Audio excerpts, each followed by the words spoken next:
Okay, Israel, shalom, and hope everybody is doing well this Monday. Just a quick service announcement, at least in our camp. We are starting the Passover Tuesday night. Tuesday night is the start of the Passover. So, we'll keep everybody involved about, the exact day of the finish, but I just want to make sure we start Passover Tuesday night, okay? So we're going to be gathering with the rest of the brothers in the camps in May, but we're going to start it off. It's Tuesday night is the actual day that we're going to honor it. And we're going to go through the regular honoring process, and then we'll sit back and gather with one another a month down the line. Are we doing it where it's Passover and Feast of Unleavened Bread at the same time? Well, it's the whole process. We're going through the entire process, Passover, Feast of Unleavened Bread, get through that 7-day process, and then we'll stop, and then we'll go through our thing, and then we'll go have our actual gathering a little while down, May 2nd. So, just want to give everybody heads up on that. Once again, shout out Calvin Cobbins congregation. Hope everybody out there is doing well. Cali all the way down to Georgia. Also, shout out SOW family, Virginia, Zakia, Houston, Quatazop, and Rochester, New York, Zion. I hope all the brothers and sisters in each of those camps are still fighting a good fight, staying strong, and taking it one day at a time in the spirit. Today's class is The Road to Armageddon Explained. I know we were going over the topic about Satan, and we will get back to that. But things are escalating in its own way, and it's important while we're in this time to kind of give context, even the class we had 2 weeks ago. Because the class we had 2 weeks ago, I felt we were just jumping into just Iran's here, these boards are coming, everything's going to be over in 5 minutes. But I kind of want to explain how this process has been building up for many years, and how the Most High has been explaining this process, and how he's been building everything up to the climax, well, close to the climax that we're at now. And so we're going to start off with Mark chapter 13, verse 32. Mark chapter 13, verse 32. Mark chapter 13, verse 32. But of that day and that hour knoweth no man. No, not the angels which are in heaven. So he says, but of the time and the day that Christ is coming, nobody knows. Nobody knows the specific time that the end's going to happen. So all we can do is watch and pray, which the scripture is going to explain right here. Because we are, in other scriptures it says we know in part and we prophesy in part. So it's not like I'm sitting back here and saying, I had a vision from the Lord last night. It's over. That's not what's happening right here. We are literally going through these scriptures and watching what the events that are happening in front of us. And we're sitting back here and finding the identification in the Bible, and we're putting it all together. So that's what we're doing today. And this is what we try to do as we're dealing with these apocalyptic type of classes. Nobody is saying it's going to happen in 2 minutes. But as you listen to the scriptures, I don't think it's very hard to see where this is going. So read verse 33 again. Son, Mark 13 and 32. But of that day and that hour knoweth no man. No, not the angels which are in heaven. Neither the Son, but the Father. The Most High is the only power that knows when that day is going to come, when everything is blown up, the United States is destroyed, the new world government of Christ and the angels, and Christ and Israel will restore order on earth. That day is coming, but the only power that knows that is the Most High. Christ doesn't know either. Read verse 33. Son, take ye heed, watch and pray. All we can do is take heed to the signs, take heed to the signs that we see in the news, watch what's happening on the world, and pray. I don't think we push enough the need to pray, because when we're sitting back here and listening to stories like we're about to listen to, it can get very scary. And that's why even in Amos chapter 5, where it says, woe unto them that desire the day of the Lord. Because how is this day going to be for you? It would be very ignorant and foolish of us to walk around here cavalierly saying we got it in the bag. and cavalierly sitting back here and walking around skipping and jumping saying, yeah, the fall of the kingdom of Esau is coming. I can't wait to see it happen. That's ignorant talk. That's foolish talk. Because is your position secure yet? For you to talk the things you're talking. So we need to be very careful about the ego that's involved in how we teach and be conscious that, hey, you know what? This is the time to pray. Because if you have loved ones, a lot of things could change and not go the way you think in this process. A lot of us have a one-way way of looking at scenarios, and it's not very prudent. And our place ain't guaranteed. And that's my point. Our place is not guaranteed, so we need to sit back and be circumspect in how we think and be humble and pray and ask the Most High to give us mercy. And the brothers and sisters in His work, give us mercy. And hope that we have enough to make it to the end. Because we are in those last days. Okay? Let that go and go to Habakkuk chapter 2 and verse 3.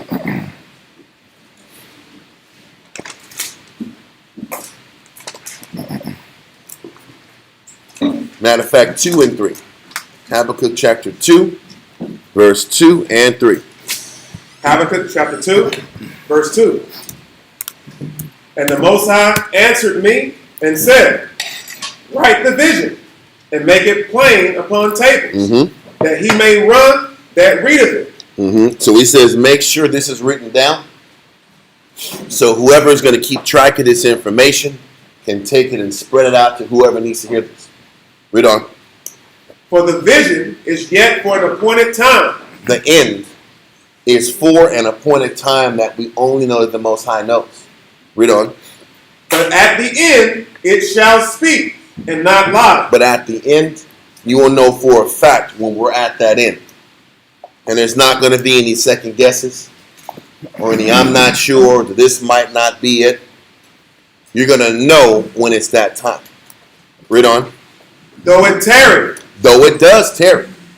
It's taken many years for all of this drama, all of this tension to build up in the world. It's taken many decades since World War II to sit back here and build up all this angst, weaponry, hatred to get to this point we're at now.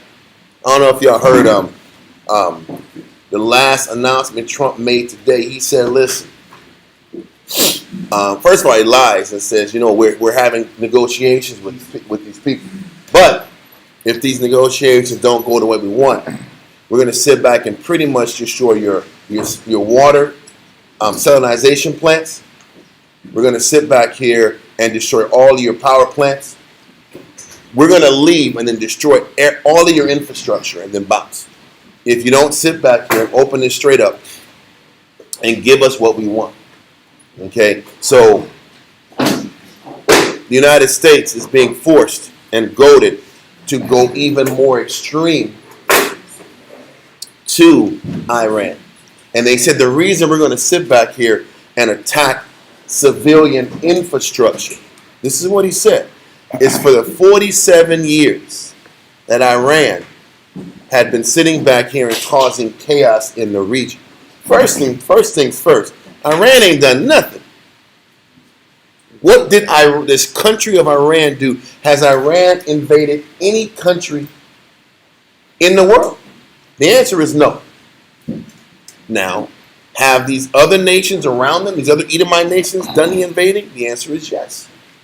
But what Trump is saying is, okay, because of whatever proxies you supported, whatever you may be responsible for, justifies us to blow up civilian infrastructure, which we know is a war crime. When they do that, he's literally saying on the mic that we're going to commit war crimes. And has enough confidence to say it and not worry about getting arrested or thrown in jail. Because you can't do that. So, what is my point? The time is coming fast. The appointed time is coming. And even though it's tarried or taken some time to get here, I remember 2 years ago, I was like, damn, when's it going to happen? Russia's taking baby steps and getting pulled back and fighting Ukraine. Why is it taking so long for Russia to do what they're supposed to do? Because the component had to happen with Russia starting this process going westward, and then Iran hadn't been activated yet. These are all the things that happen. Mosai does all things decently and in order. So the Mosai had this thing happen on his time. And we did say the reason it didn't take the time that it had, the reason it's taking the time it's happened is because of what? It's to give Israel time to repent. To give Israel time to get their ducks in a row and get their spiritual affairs in order and to get their life right. Yeah. That's the real reason. So, read verse 3 again. Habakkuk chapter 2, verse 3. For the vision is yet for an appointed time, but at the end it shall speak and not lie.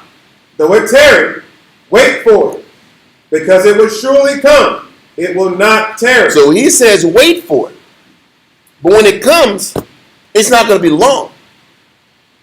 That's why we need to be a lot more cautious and aware that things can happen even faster than it's been happening now. Because in these last few weeks, things are truly escalating at an alarming rate.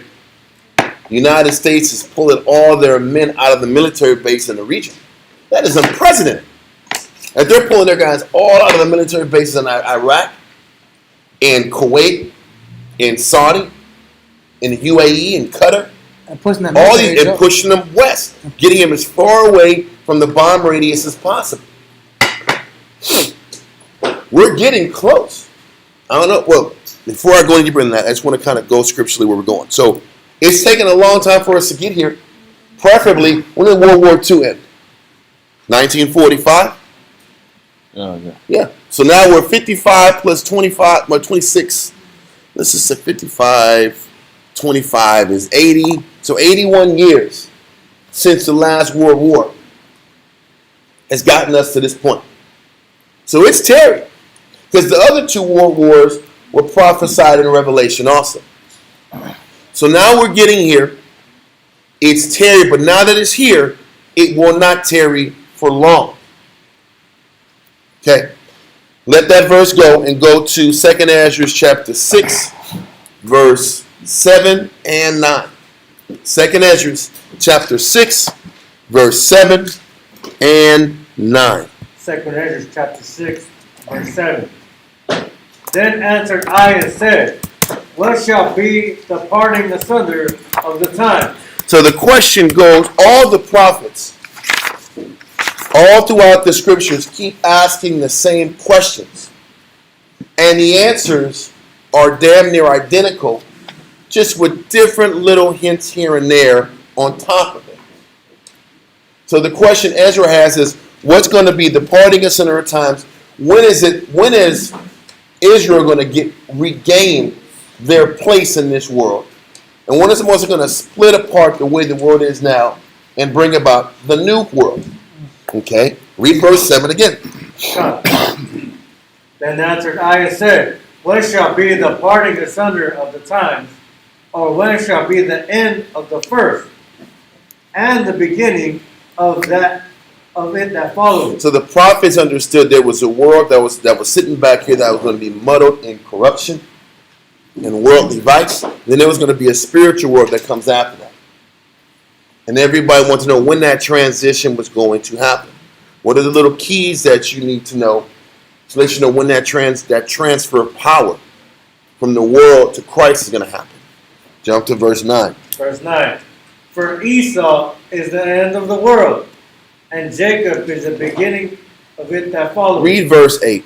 We might as well read verse 8. Come on, verse 8. And he said unto me, from Abraham unto Isaac, when Jacob and Esau were born of him, Jacob's hand held first the heel of Esau. When you sit back here and read in Genesis 27, when you read all throughout history, Genesis chapter 3, the constant reoccurring theme is the struggle, the worldly struggle on earth between Jacob and Esau. That struggle waxed great in Europe. That struggle waxed great in Europe in multiple different seasons. That struggle waxed great when Esau came over to the United States. and start taking over North, Central, and South America. It's always been about Jacob and Esau and their struggle for power all throughout history. Before the Greeks came into full power, it was just a bunch of warring city-states between Israelites that were Greeks that didn't know they were really Israelites versus Edomites and Greeks. You had that same dynamic in Spain. You had that same dynamic in Britain. You had that same dynamic in France. You had that same dynamic in Germany. You have writers like Tacitus who will sit back here and explain that in Britain you had Brits with red hair up north, and you had black guys in Britain that were in the south, and they looked very similar to the black people that they fought in Spain. What's the point I'm trying to explain? All throughout history has been about Esau and Jacob and them fighting for dominance on the earth. Different territories. Genesis 27 explained it. But Genesis 27 said there was going to be a period of time that Jacob was going to eventually fall. And Esau's reign on earth was going to sit back here and sustain itself. So with that knowledge, read verse 9. Second Ezra 6 and 9. For Esau is the end of the world, and Jacob is the beginning of it that follows. So the indicator that we know, that lets us know when we're getting closer to Christ's kingdom, is the fall of the Anglo-American Empire. That's how you know we're going to be at the end. When the connection or the unity of the United States and NATO starts to fall apart and a new empire arises. Okay? So, let that verse go. Now we're going to jump to Revelations chapter 9 in verse 13 through 15, and this is where we're going to start going into a lot of the preparation scripturally that the Most High starts to get us ready for, with us getting ready for this end time. Revelations chapter 9 verse 13. Revelation chapter 9 and verse 13 reads. Let me get there, sir. Read that. And the sixth angel sounded, and I heard a voice from the four horns of the golden altar which is before the Most High, saying to the sixth angel which had the trumpet, loose the four angels which are bound in the great river Euphrates. So listen, when you're sitting back here and looking at these the trumpets are just responding to allowing over a period of time events to take place that will activate a certain region and territory that lets you know that this transfer of power is about to happen. So what is he saying? He says, say to the sixth angel which had the trumpet, loose the four angels which are bound in the great river Euphrates. We talked about principalities and angels that had control over regions many weeks ago, didn't we? When we talked about the heavenly host, right? We talked about certain angels that had power and jurisdiction over ancient Tyre and Zidon. The principalities. The principality that had jurisdiction over that region. Now we're here in Revelations chapter 8 or 9, and now we're reading about four angels that have jurisdiction over this entire region that covers the entire Euphrates River. Now let's get a map real quick so we can sit back here and just visually see this Euphrates River. If you guys can look online, it would be advantageous. Just make sure you cut the volume off for people in class.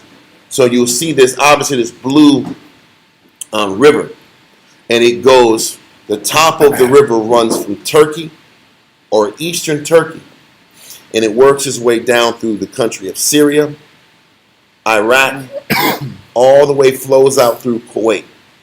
Okay?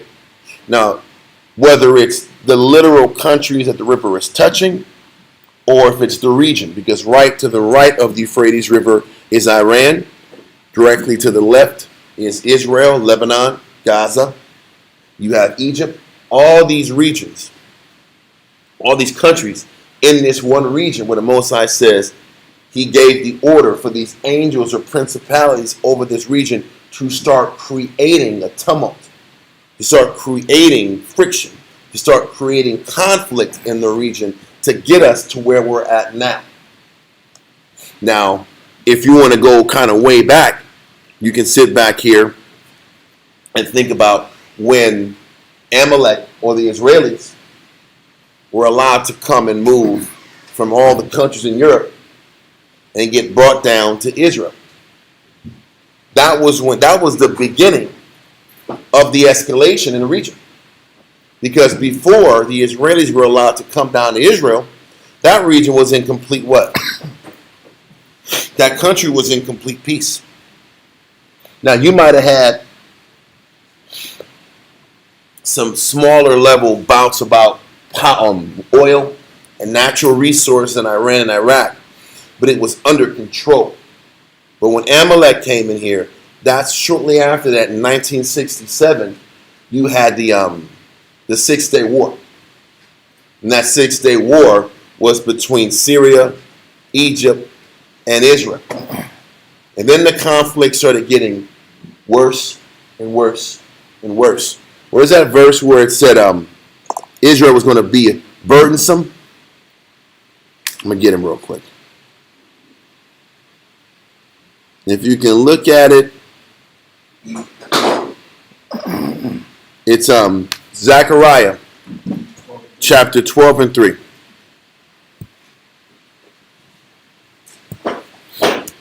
Zechariah chapter 12, verse 3. Read that. No, matter of fact, read verse 1 through 3. Zechariah chapter 12, verse 1. The burden of the word of the Most High for Israel, saith the Lord, which stretcheth forth the heavens, and layeth the foundation of the earth, and formeth the spirit of man within him. Behold, I will make Jerusalem a cup of trembling unto all the people round about, when they shall be in the siege, both against Judah and against Jerusalem. And in that day will I make Jerusalem a burdensome stone for all people. Listen, Jerusalem was going to be a burdensome stone for all people in that region. This region was going to sit back here and be the cause of conflicts and stresses and regime changes all throughout history. And why is this important? Because when you read Revelation chapter 9, he's saying, listen, man, what he's letting you, no matter of fact, I'm not going to go here, but before we go into verse 13 and 14, leading up to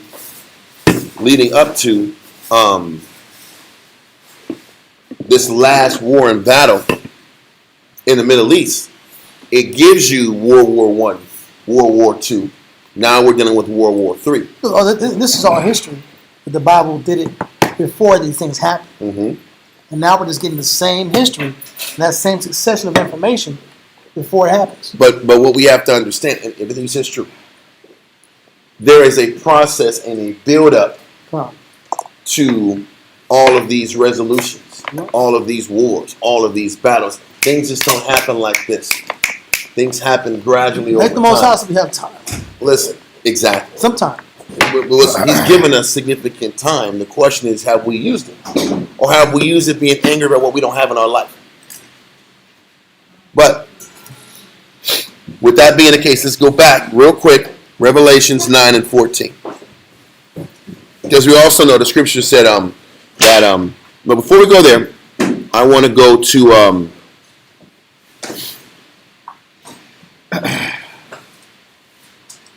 Luke 21 and 24. Luke 21 and 24. Listen, I'm taking my time because it makes sense not to rush things and not to rush the understanding. Luke 21, 24. Right. Luke chapter 21 and verse 24. And they shall fall by the edge of the sword, and shall be led away captive into all nations. That's talking about Israel. After 70 AD, And we had like a little short fight X amount of years after that, in the hundreds of AD. We all got sent out. Some of us left to Europe or were made slaves in Europe. Some of us escaped to Africa by way of Egypt. However it is, the majority of our people were removed from Israel. Read on. And Jerusalem shall be trodden down of the Gentiles. And Jerusalem will be trodden down of the Gentiles. Read on. Until the time of the Gentiles be fulfilled. Until the time of the Gentiles were fulfilled. And this is why when you sit back here and you see the Euphrates River, that entire region is mostly covered by the nations. Now you do have Israelites that are Afro-Iraqis. And you do have Israelites that are in the country of Iran also. So you do find Israelites in the region. But the individuals with the power, the people that are the decision makers, they are not Israelites.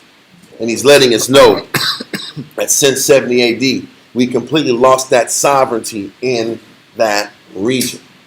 And the Most High is telling us Revelations 9, listen, this is the region where the Most High has his eyes fixed. I've heard people online say, yeah, man, Israel was in Europe, was in America. The Israelites, the Mississippi River was America's Egypt, right? America's Egypt, and Mississippi But the River. ancient Egypt. The Mississippi River was the Nile. America's ancient Egypt. Yeah, that's what people want to say. Some people want to say that ancient Egypt is It's America, all reversed. and Mississippi River is the Nile, and the Euphrates is something. It could be a good rap song, but not a reality, historical narrative. You're gonna rap and make it dope and like that. That's like a good little song. In real life, But it's not real life. Because if it was real life, then we would be sitting here talking about the Where's the Dead Sea changing tide. Gulf of Mexico? Listen, I've seen. First of all, I've seen maps. I've seen maps of this whole world, and the furthest, like New York City, that whole eastern region was Babylon. Okay. So then my question was, how in the hell? What's Canada? Whoa, no. Let me explain something. If New York was Babylon, then how did Nehemiah get us from Persia back to Israel? How did he do that? Did the Bible say anything about Nehemiah getting on boats and getting us over here back to the Americas? What I read, Nehemiah was on horses and went on horseback from Persia all the way down to Israel. But you don't see where Persia is on the map. There's no ancient Persia. And their only reason for pushing this is because there were what do you call it? Pyramids found all around the United States. They're all over the world. Israel made pyramids. Who cares? What came over here? That doesn't change anything. Doesn't change anything. Anyway, I don't want to go too far into it. I already did. It's the last days. Shame on me. But the Most High said the theater of war is here. Mm-hmm. This is where the Most High is going to sit back and destroy all of the end. He's going to bring all of the world here. This was the intention, and this is what he's saying here in Revelations 9 and 14. Read that again. Now we'll let everything else go. Revelations chapter 9 and verse 14 reads, saying to the sixth angel, which had the trumpet, loose the four angels which are bound in the great river Euphrates. There are angels and spirits that are in this region. In this region near the Euphrates, where the Most High wants all of the action to happen. Yeah. Read on. Verse 15. And the four angels were loosed, which were prepared for an hour and a day and a month and a year. So he says these angels, these spiritual principalities, were prepared to crescendo all of the theaters of war, to come together and be set up for what? It says an hour, a day, a month, and a year. What does that mean? All it's saying is that all of this scenario was supposed to sit back here and build up for one day where everything is destroyed. That's what all this is about. Okay? So, read verse 15 again. Come. And the 4 angels were loosed, which were prepared for an hour, and a day, and a month, and a year, for to slay the third part of men. So, but the purpose of all of this activity in this region was to slay the third part of men. What does the third part of men mean? There's 3. When you sit back and read the scriptures, there's 3 classifications of human beings that you read about in the scriptures. You have the sons of God, you have the sons of men, and you have the sons of the wicked. And you're saying that's the biblical classifications Of people on men earth. in general. You have Israel, you have Esau, and you have the rest of the world who are the sons of men. And he says the Most High set all of this up to sit back and destroy a third part of men. To destroy the what? The wicked. This is what this has all been about from the beginning. Okay? That doesn't mean just the wicked are dying, but the purpose of bringing this up is to sit back and destroy that wicked influence. So that what? So that the world can get reestablished and put back on its feet the right way. So, just to explain this, let's go to Malachi chapter 1. So we can explain the sons of the wicked first.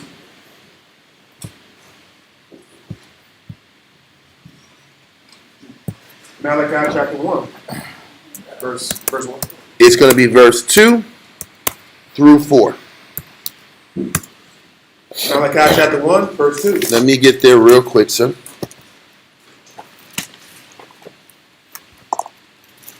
My goodness. I guess the title bring everybody in, huh? Hey man, that's what it is, man. We got focus on This algo is crazy. Let's keep going. Let's read this. Malachi chapter 1 and verse 2. Malachi chapter 1, verse 2. I have loved you, saith the Lord. Yet ye say, wherein hast thou loved us? Was not Esau Jacob's brother, saith the Lord? Yet I loved Jacob. And So what does the Most High say? Most of our life, we walk around angry about our lot in life. Most of us walk around our life being depressed, thinking that life is unfair, thinking that the Most High doesn't love us. to be ungrateful.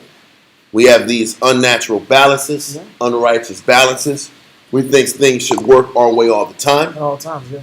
And then half the time, we're not appreciative for what the Most High has given us. So what the Most High is reminding us in Malachi is what?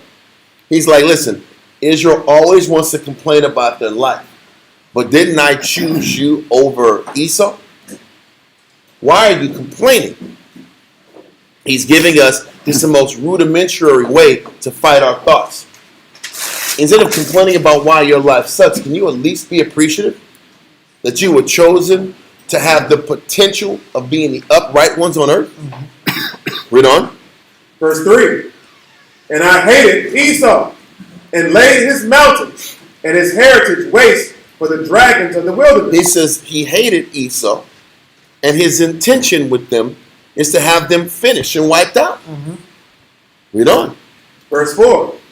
Whereas Edom said, we are impoverished, but we will return and build the desolate places. Esau has constantly been resilient. All throughout history, when Israel has defeated Esau, all throughout history, A position of leverage and authority. and had leverage over Esau, they always had the mindset that they will rebuild and have their time to run their world, and they did. And they were very successful at running their empire and ran their empire longer than us. Read on. Thus saith the Lord of hosts, they shall build, but I will throw The down. Mosiah said they're going to build their empire. They're going to build or attempt to establish their full spectrum dominance all across the world. They're going to attempt it, but the Mosiah is going to throw it down or destroy it. But how is he going to destroy it? He's going to bring everybody in one place to destroy it. This is how the Mosiah thinks. I'm going to bring all the nations in one spot, all nations that don't believe, that aren't going to serve, and I'm going to finish them off in one spot so the world can see Who's the power of this whole earth? Read on. They shall build, but I will throw down. Let me finish this verse. And they shall call them. It's in the class. Okay. And they shall call them the border of wickedness. He says this nation was going to be called the border of wickedness. Mm-hmm. So this nation was referred to as the wicked. Okay. So Edom is the wicked. There's other verses that I don't want to sit back here and read 1,000 verses about the wicked. Now what I will do is go to Proverbs chapter 16 and verse 4.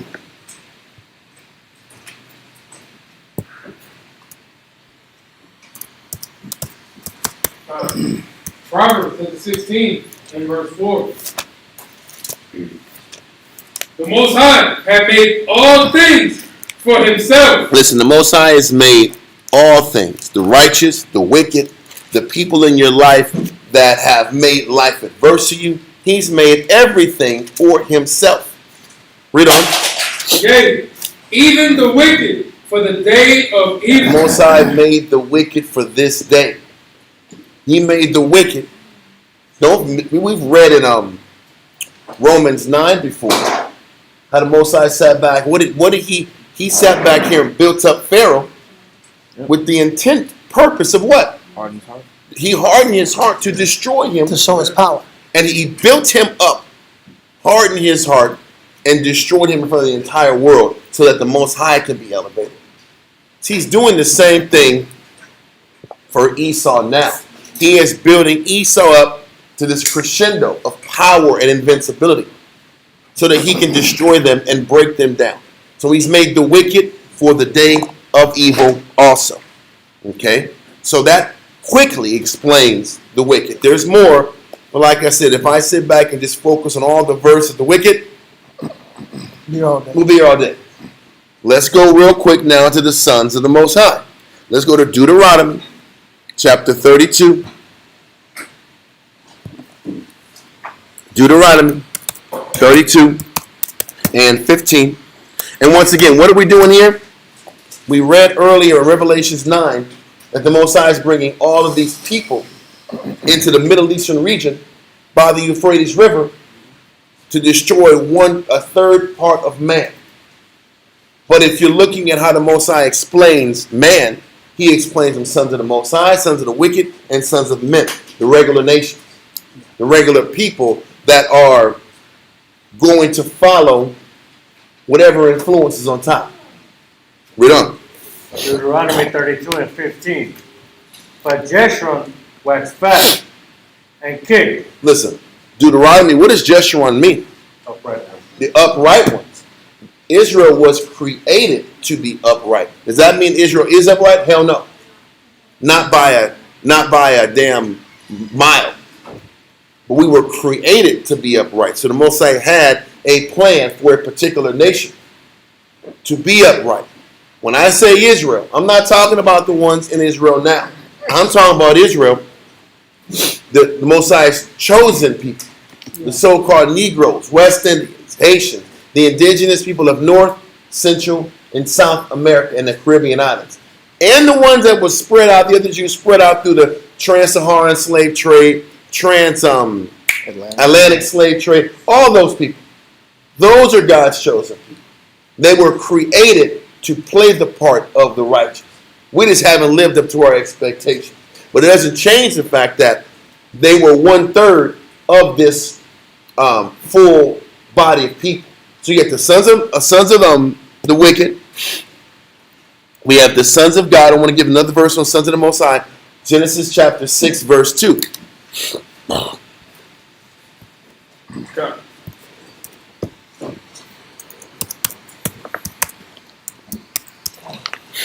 Genesis 6 and 2. Read that. Come.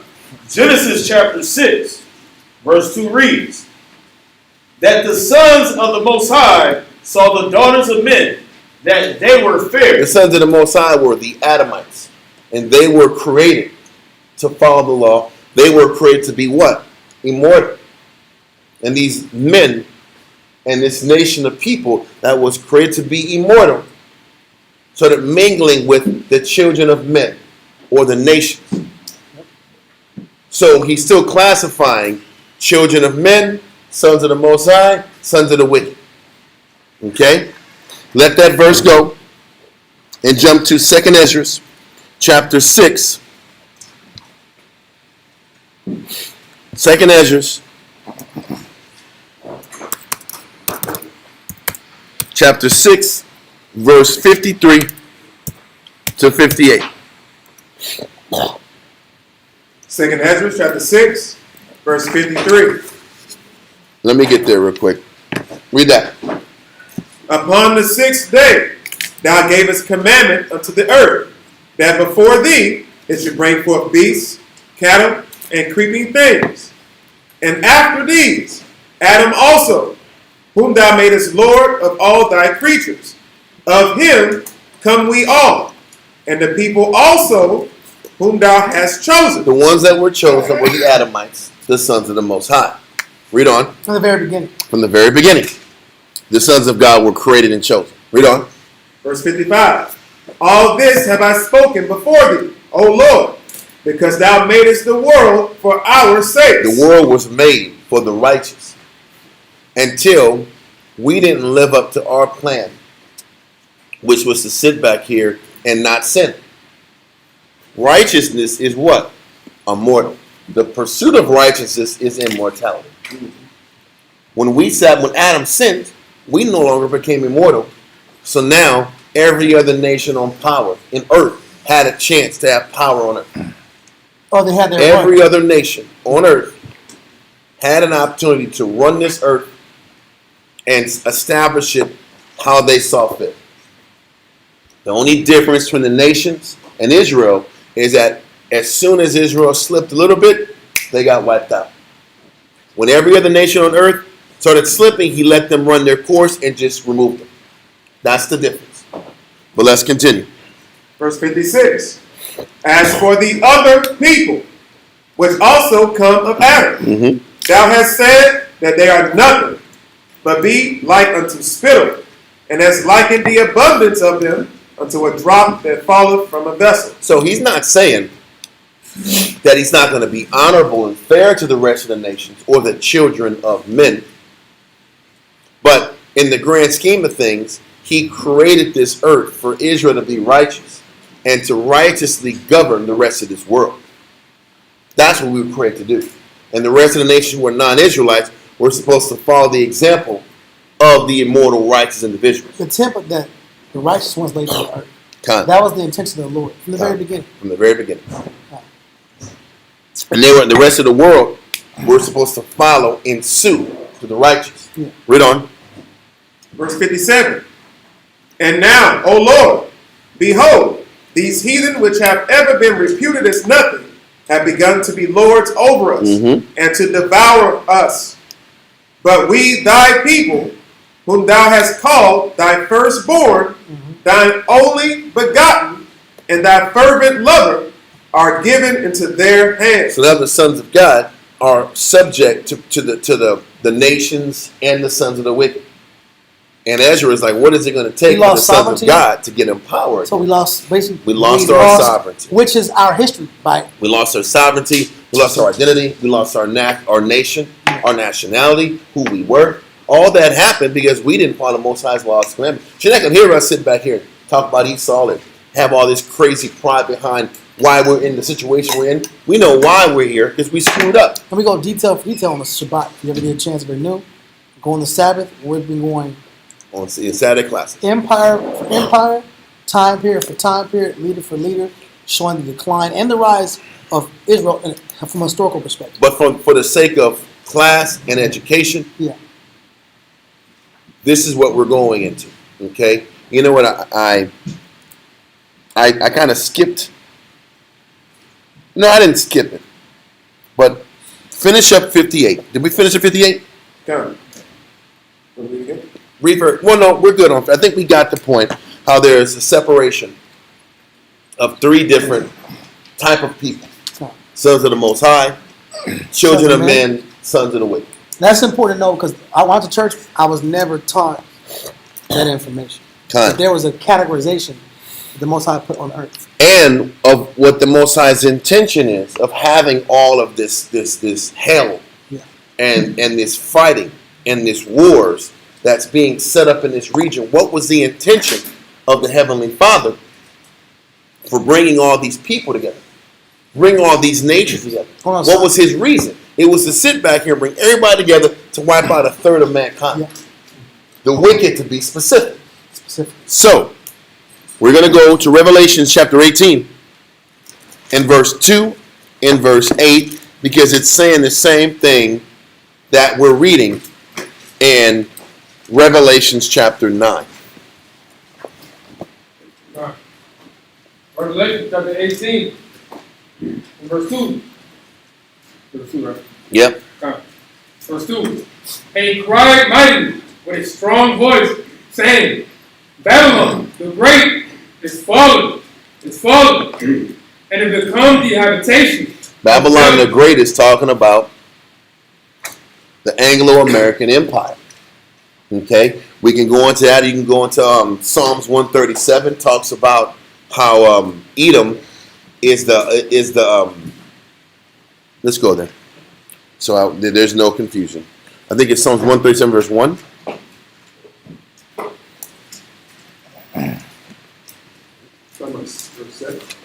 It's probably 7. It's probably 7 and 8, but I just want to make sure. Let me see. Yeah, No, 7, it's yes. 7, 8. Yes, Psalms 137. Identification of the nation, and 8 is the transition showing the metaphor that is to return. So Psalms 137, verse 7 and 8. Just because we were going here to explain what when we read about Babylon in Revelations 18, because by the time we get to the end of times, Babylon is not an empire anymore. The Chaldean Empire was gone. Okay? So we're not talking about the country Babylon. So read Psalms chapter 137, verse 7 and 8. Psalms 137, verse 7. Remember, O Lord, the children of Edom and the day of Jerusalem, who said, raise it, even to the foundation thereof. What he's saying is Edom, the Edomite race, when Israel fell in 586, found joy and pleasure in our fall, and they raided our land after we fell. And actually, they moved their countryside from the east of Jordan, southeast Jordan, to southwest Jordan, right directly under us, and actually took the city of Hebron, which is where David was born. So they moved up all the way right below Israel and took a better plot of land and took advantage of that power backing of us being sent away and sent to Babylon. So when we fell, Esau was joyous because it was still about Esau versus Jacob all throughout history. But as they're explaining Edom, another word to explain Edom is what? Read verse 8. O daughter of Babylon. Esau is referred to as Babylon. The daughter. The daughter of Babylon, a child or an extension of the country Babylon. So as you keep reading about Babylon all through Revelations, no Babylon is talking about America. Esau's empire today. So with that, let's go back to Revelations 18 and 2. Revelation chapter 18 and verse 2. Mm-hmm. And he cried mightily with a strong voice, saying, Babylon the great is fallen, and is become the habitation of devils, and the hold of every foul spirit, and a cage of every unclean and hateful bird. So we can go into this later about how America, the foundation of this country, is all about moral corruption, the absence of serving the Most High, the absence of acknowledging the Most High. Every filthy thing a person can tap into, from the quote-unquote Epstein class to the 5-letter word movement to all the women's lib, everything about corruption has been pushed into this country. Okay?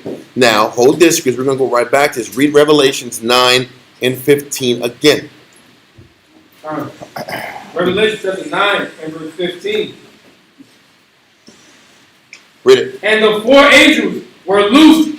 The 4 angels were loosed along that river Euphrates in this region of the Middle East. For what purpose? Read on.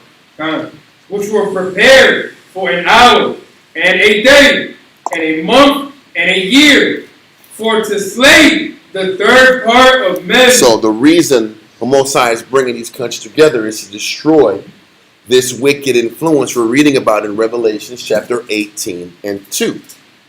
This country and this nation that has nurtured all these foul spirits, all this wickedness and corruption, exploitation of minors. He said this is why this place has to go. There is a reason this Epstein list is a thing and it's not going anywhere despite people trying to bury it. It said the souls of men. Huh? In the Epstein files, there was a page that went into. He was breaking down one of the before he got arrested. Like one of his last letters, he said the time of buying and selling souls is coming to him. That's what he said. Well, I mean, I'm just saying as proof that there's scripture. There's scripture that even talk about Babylon or America, yeah. and it still says it says in the same breath that the buying and selling of souls is happening now.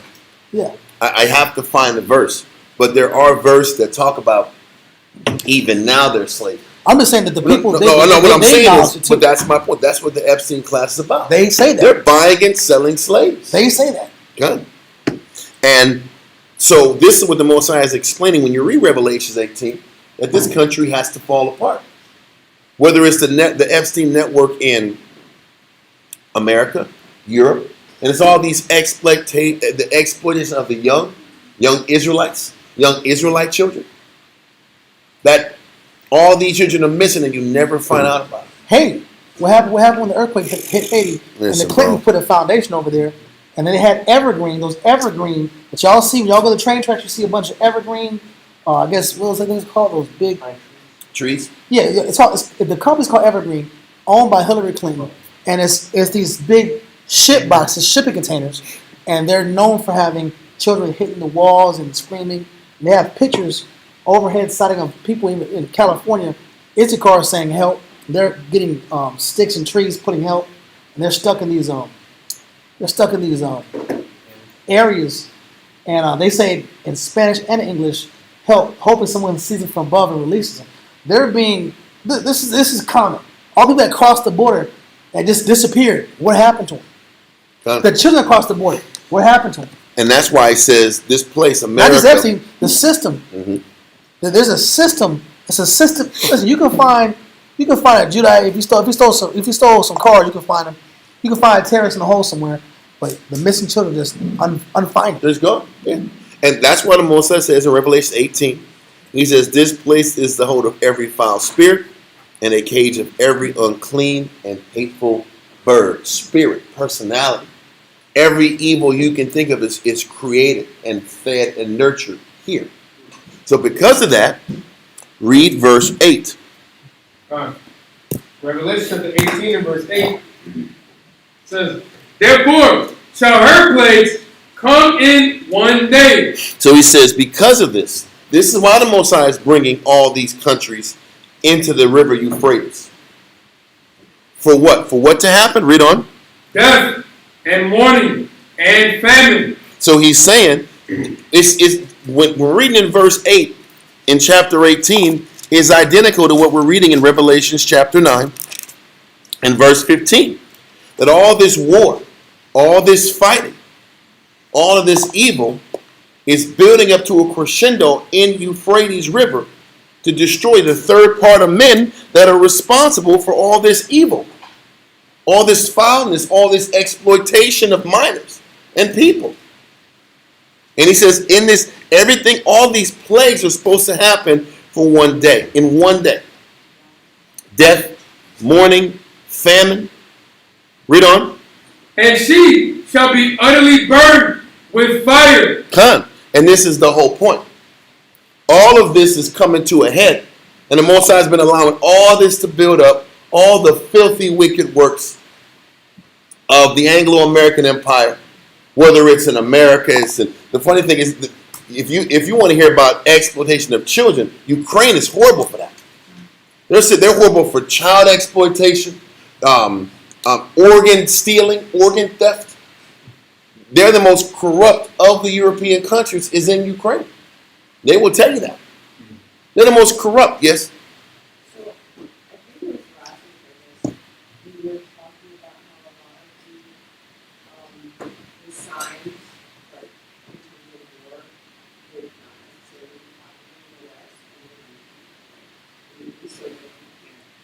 So you'll have to basically do that. Well, let's keep going. Hopefully, to explain it. To your question, we're going to get into Revelation 16 next. I'm just curious. Well, today is about everything that you're watching on the news, everything that's happening in Iran. Its purpose for Moses to bring all this together. Revelation 16 explains the method in which the rest of the world is brought here, the pretense behind it. What we're going into today was the Most High's intent to get the world here to Middle East because of their wickedness. Revelation 16 explains how the Most High got the rest of the world here. And Revelation 16 explains that. How the United States got all these countries into this mess. That'll be next week. But today is more about, this has always been the Most High's intention to bring all these nations together because of their wickedness. Okay? Read verse 8, Revelations 18 and 8. Revelation 18 and 8. Therefore shall her plagues come in one day, death and mourning and famine, and she shall be utterly burned with fire. For strong is the Most High Yahweh who judgeth her. Now let that go and go back to Revelations 9. And let's get from verse 15 through 21. Revelation 9:15. And the four angels were loosed, which were prepared for an hour, and a day, and a month, and a year, for to slay the third part of men. You'll start seeing how all these chapters start connecting. Okay? So the Most High brought all these nations to wipe out the wicked. Read on. And the number of the army of the horsemen were 200,000. So read on. And I heard the number of them. What is he saying? He's bringing hundreds of thousands of soldiers into this region. It ain't going to be just airstrikes. You can see right now they're already bringing military personnel. They're bringing additional military personnel in. They're not going to be able to sit back here and just have airstrikes and get away with it and leave. The thought is that's what's happening, but that's not the reality on the ground. Have you guys been listening to how the Israelis have been going to war in southern Lebanon? And they're actually getting pushed back into their own territory. Now you got Hezbollah sitting back here and pushing into Israeli territory and is whipping up on northern Israel. And taking territory in northern Israel. Wow. And Gaza from the south. The Hamas is actually fighting them from the south and pushing up from the south. This is amazing. Because Israel said they're not going to bring any military presence to Iran. They can't. Because they're still fighting Hamas from the south. They still ain't took them out. Do you know that they say the Palestinian land, Gaza, is 5 miles long, 25 miles wide, and they still can't take them out? 5 miles long, 25 miles wide, and they still can't defeat them. It's been 2 years. Because everything's on the ground. You can bomb all you want. The people are suffering, but the soldiers are underground, and they're popping up doing military strikes, being that burden that the scripture talked about in Zechariah. So Hamas is fighting them from the south. Hezbollah is breaking them from the north. On top of Iran is bombing the hell out of them in the countryside. If you don't think it's going to be more soldiers on the ground, you're delusional and you're kidding yourself. This is just the beginning of boots on the ground. Conflict. Yeah, listen, this is another funny thing. There was this stripper online. Literally. She said, yeah, the military guys are sitting back here coming to the club, stressing out about the fact they don't want to die in this war. And she said they're sitting back here, these guys are spilling their guts to us, and they're really afraid about what's going to happen next. She said it's good for us. But she said, I feel bad for them because they're really stressed out about going in this war.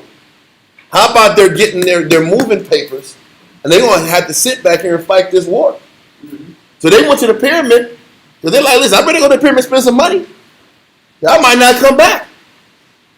This is a real thing happening in real time. These soldiers are going out there. Think about this. Everybody talking about we're going to go to Karg Island and we're going to sit back here and kill these Iranians. Y'all, we're going to sit back and take the oil, the bomb the oil. It's not that easy. The question is this. You can go to Karg Island / oil place all you want. What's going to happen when you fight for a little bit and you run out of ammo? Or your MREs go out?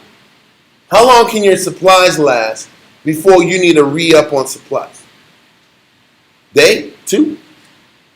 The supply choppers are slow and can be bombed out the sky.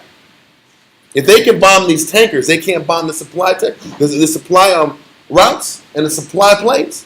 How are you going to get supplies to sustain getting on the island? I want to show a picture of what Iran looks like topical-wise. Look at that.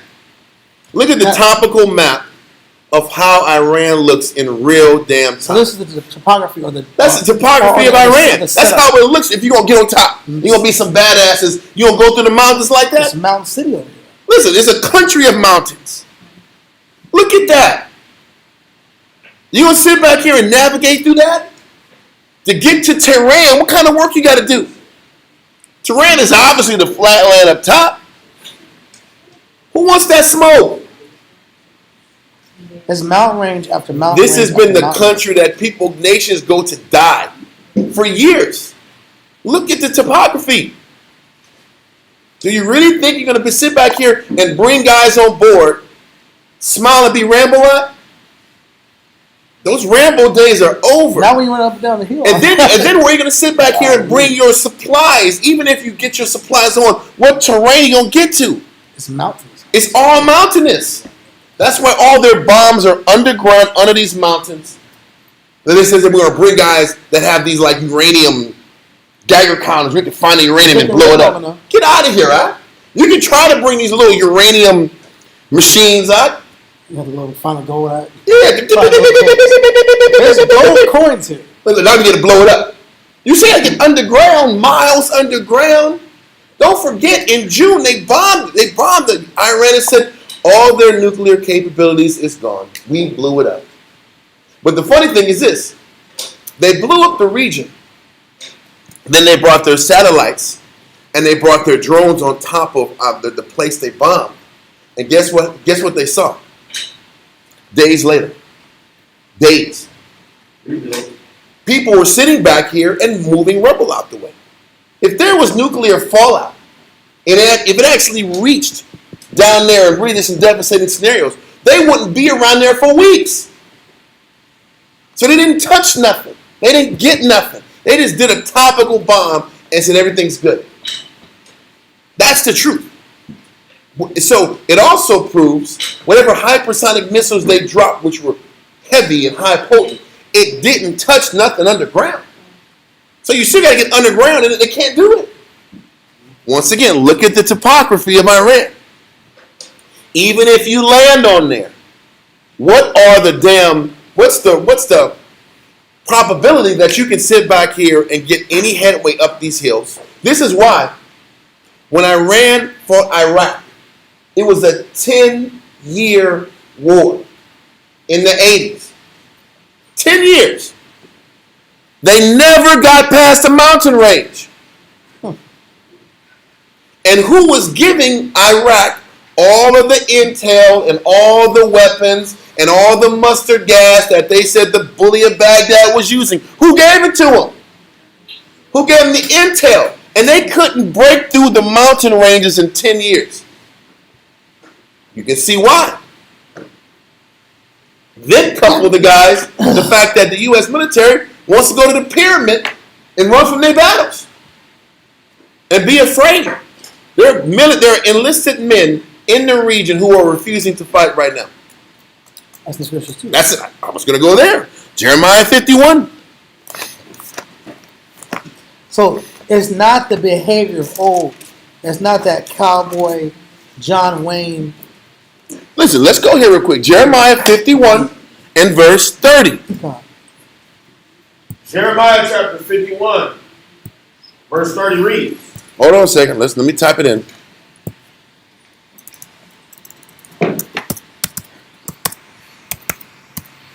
Jeremiah 51 and 30. Read that. Jeremiah chapter 51, verse 30 reads, the mighty men of Babylon. We just read that Esau is the daughter of Babylon. The mighty men of Babylon, the military, the soldiers. Read on. Have forborne to fight. They have remained in their homes. They don't want to fight. And it's happening now. They're either scared to make it out there, or they're refusing to fight. This is literally happening. Read on. And as things intensify, do you really think they're going to gain more courage? And as you've been listening to all these Sabbath classes, the country with the most to fight for and the most confidence in their power, they're the ones who are victorious. Iran has nothing to lose. They've been sanctioned for 47 years. You think they got anything to lose? And they're realizing that by closing up Hormuz, you're getting money. You're getting rich off that. They're getting paid off of locking down this Hormuz. So why you haven't given me the incentive to not do that. That's my point. What have you done? All you've done is bombed us. We're bombing you too. We're going to go into how the Most High is going to destroy Esau and all their proxies. That'll be next week. I just wanted to just kind of explain and kind of take our time to explain that Most High wants all this thing to happen at the time it's been happening since the mid-40s. Everything's been leading up to this major war in the Middle East, and also Russia gaining power, and all the powers that back Iran are going to be coming to go to war with the United States allies and NATO. It's all been leading up to this. Okay, read verse 30 again in Jeremiah. The mighty men of Babylon have forborne to fight. They have remained in their homes. Their might have failed. They became as women. They're scared. Like a woman is supposed to be scared. Read on. They have burned her dwelling places. Her bars are broken. Have you seen that No King's what do you call it, protest this last weekend? They said it was the largest. It was larger now than before. People are protesting about this war. They don't want it to happen. Everybody's panicking. Crude oil is being sold at $115 a barrel. Yeah. Diesel is like $5, $5.50. It's getting worse. I don't know if you guys know this, but in Japan, they're tripping. Get this. The people of Japan are protesting. That doesn't happen. Japanese have that Bushido code. They don't complain about nothing. They just suck it up. I've seen people that go to Japan, you can't even speak on the trains. You look like the weirdo when you're loud and playing music in their country. Everybody keeps their mouth shut in that country. That's Japan. That's their culture. Right or wrong? I saw that they said if they see people talking in the trains, they know you're a foreigner. Because you just don't talk in that country. For a country that don't talk, they're saying, hell no, we won't go. They're sitting back here tripping, huh? Yeah. What's happening? You know why? Because they're facing significant energy crisis. And they're saying in 2 weeks, those significant energy crises are going to hit Europe. And in 3 weeks, it's going to hit here. It's coming. This is the beginning of woes. We're just expressing that the Most High's intention and goal was to bring all of this tension here. Because once again, you can bring all the boys you want in the world to go to Kark Island. How are you going to sustain it? And is that going to keep? Even if you get Kark Island, is that going to guarantee that Iranian bombs aren't going to be shot in the sea to destroy the other cargo ships? They can bomb these cargo ships from drones and underwater bombs, underwater drones. So how is being on Kark Island going to stop that? All it does, I don't know if you heard, Trump lifted the embargo on Iranian oil. Why did they do that? Because if we don't free up some oil, everybody's going to lose their damn minds. So they're allowing Iran to sell and push some of their oil just to buy time for them to destroy them. Because if they don't allow some oil to seep out there, literally the East is collapsing. The energy, what do you call it, war? The energy infrastructure depends, especially in the East, on Iranian or oil that goes through the strait. You just don't hear it on television now. Literally, the people in Japan are complaining. It's getting to Vietnam and all those countries in the East. I think in South Korea, they're saying you can only drive your car if your license plate has some numbers. You know, whatever your number is, you only drive it like one time a week. Already. One day a week, you can drive your car. What will happen if Israel or Americans can only drive their car one day a week? Can you imagine when and if that day comes? And then the gas, I saw in like, it was Korean, I don't know. But when I went to the gas station, when I saw the gas station in South Korea, it had like 2 numbers on the left and 2 on the right. That ain't good. Per gallon? 2 digits to the left? What does that mean? That's like $17 a pop per gallon. What you gonna do? You better get a bike, son. You better get a goddamn bike and just get in shape. It ain't worth it. $17 a gallon? Something crazy like that? How is anybody gonna make any money out here if $17 a damn gallon? Once again, everything hits the East first and it works its way down to the West last. We just don't feel it as quickly. But Europe's going to feel it next. Then we're going to feel it. It's coming. With that being the case, I want to put this online. You guys should watch this. You guys should listen and watch this online. There's a guy named Mohammed Safa that worked for the UN. Until Friday. Mohammed Safa worked for the UN until Friday and quit. And then he chose to explain why he chose to quit his position at the UN. I'm going to read this. This is on X, so this guy actually was a UN dude. You can look at it if you want. He said, I don't think people understand the gravity of the situation as the UN is preparing, the United Nations is preparing for possible nuclear weapon use in Iran. This is a picture of Tehran. It's a little further down. I'm going to scroll it down. For you uneducated, untraveled, never served war hawks, licking your chops at the thought of bombing it, it's not some low population desert. There are families, children, family pets, regular working class people with dreams. You're sick to want war. Tehran is a city of nearly 10 million people. Imagine nuking Washington, Berlin, Paris, London, or beyond, bombed with nuclear weapons. So the United States and Israel is literally going to the UN and pitching the idea that we're going to need to nuke this place. Why are they pitching this? Because they know this place is going to collapse if they keep the strait locked in. They know it. They can't sustain it for many more weeks.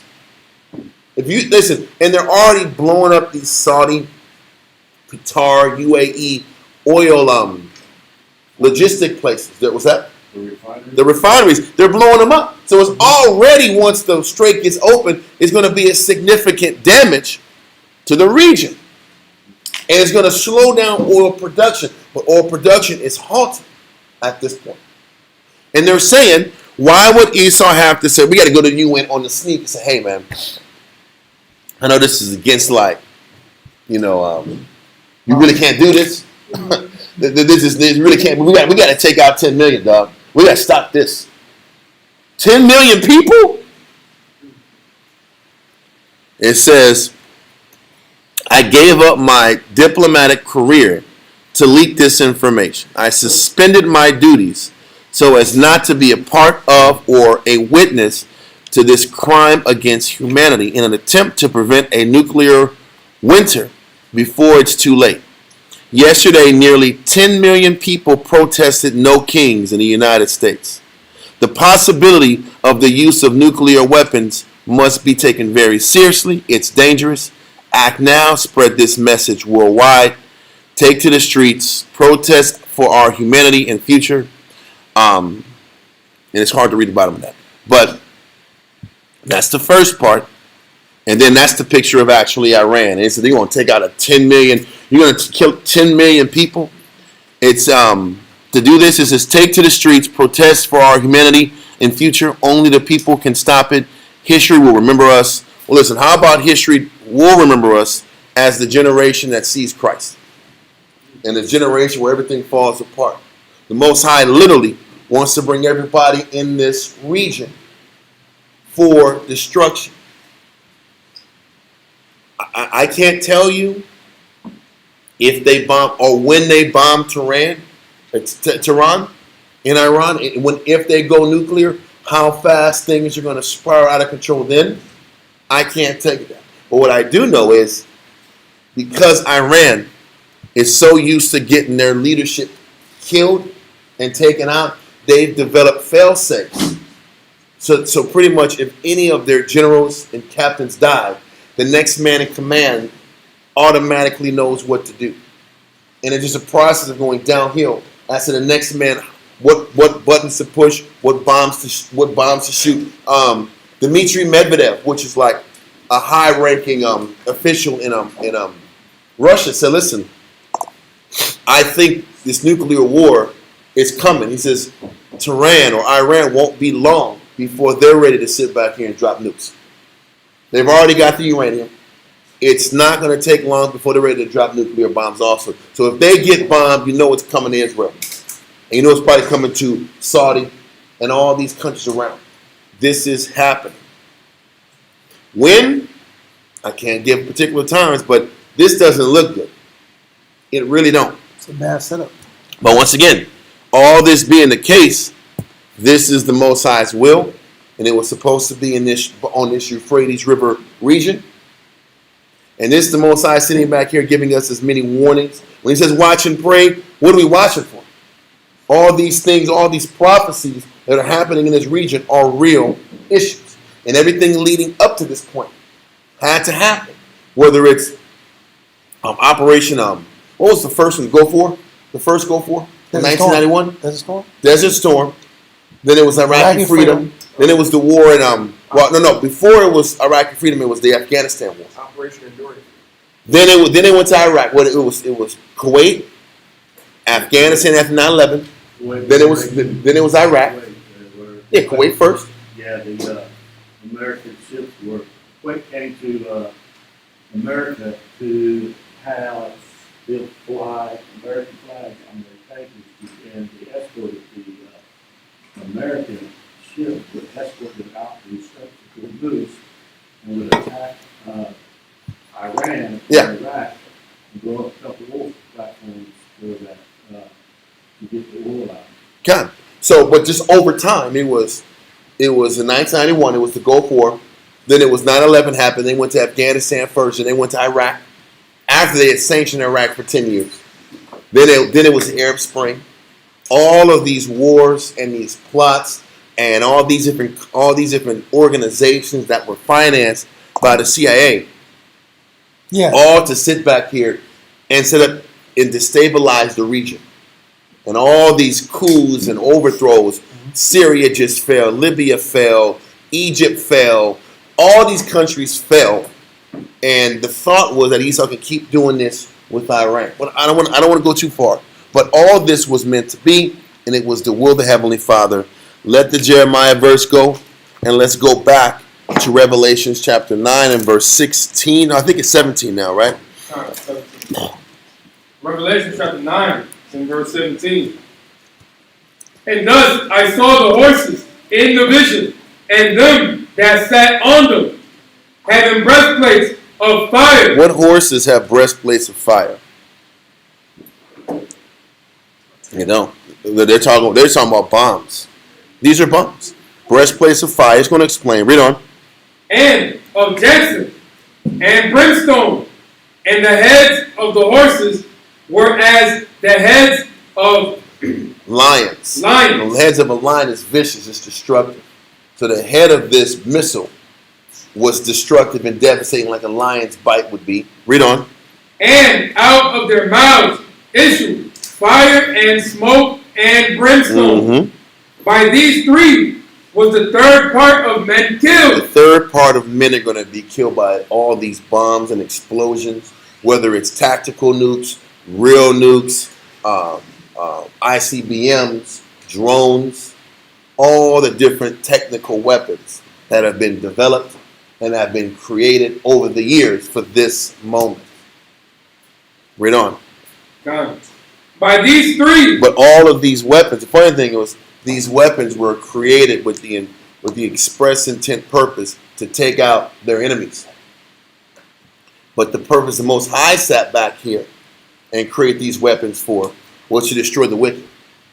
Because that's what's going to happen. Read on. by these three was the third part of men killed, by the fire, and by the smoke, and by the brimstone, which issued out of their mouths. Mm-hmm. For their power is in their mouth and in their tails. The power in these bombs are in their mouth and in their tails. It's the fire that propels them from their tails and the detonator in the front of their mouth. Read on. For their tails were like unto serpents, and had heads, and with them they do hurt. Don't forget, this is a person that's never seen anything like this. So this is how he was able to visualize and explain how bombs and war was going to look like. You have other people who sit back and say there were stars in heaven that were falling. When you see these bombs at night, they literally look like stars. They pop up in the sky, these little light lit like dots, and it is boom. It looks like a falling star. How else would a person from biblical times be able to explain nuclear fallout? Okay, read on. Verse 20. And the rest of the men which were not killed by these plagues, yet repented not of the works of their hands. Read that part again. And the rest of the men which were not killed by these plagues, yet repented not of the works of their hands. So what's the point? The point of the bombing and the destruction was to sit back here and destroy the wicked and give other people an opportunity to what? Repent and change. Because the Most High is still showing mercy through all of the chaos and calamity. He's letting time tarry for a long period of time before he sends these bombs. And even when the bombs are dropping, he's like, are you guys going to change now or not? This is why, we were supposed to go into like Satan and those topics with Satan. But you got to use the opportunities as they present themselves to give Israel a chance to say, hey man, whatever's in your head, whatever's bothering you, is it really as important as changing and getting your life back to the Most High? Is it really that important? He's like, even after these bombs and destruction are hitting this world, people still aren't going to repent and change their life and cleave to the Most High. That's how stuck we are in our head, in our selfishness. Read verse 20 again. Verse 20. And the rest of the men which were not killed by these plagues, yet repented not of the works of their hands, that they should not worship devils, and idols of gold, and silver, and brass, and stone, and of wood, which neither can see, nor hear, nor walk. Read on. Neither repented they of their murders, nor of their sorceries, nor of their fornication, nor of their thefts. Who is he talking? Who's the greatest thief on this earth? Esau. Who is he saying that still didn't repent from their wicked? What he's saying is a third of the people were died, but the ones who were still making these moves still kept doubling down. The wicked, the real thieves, still didn't sit back and repent. Even after all this calamity is escalating and getting worse and worse and worse on earth. Let that go and go now to Zephaniah 3 and 8.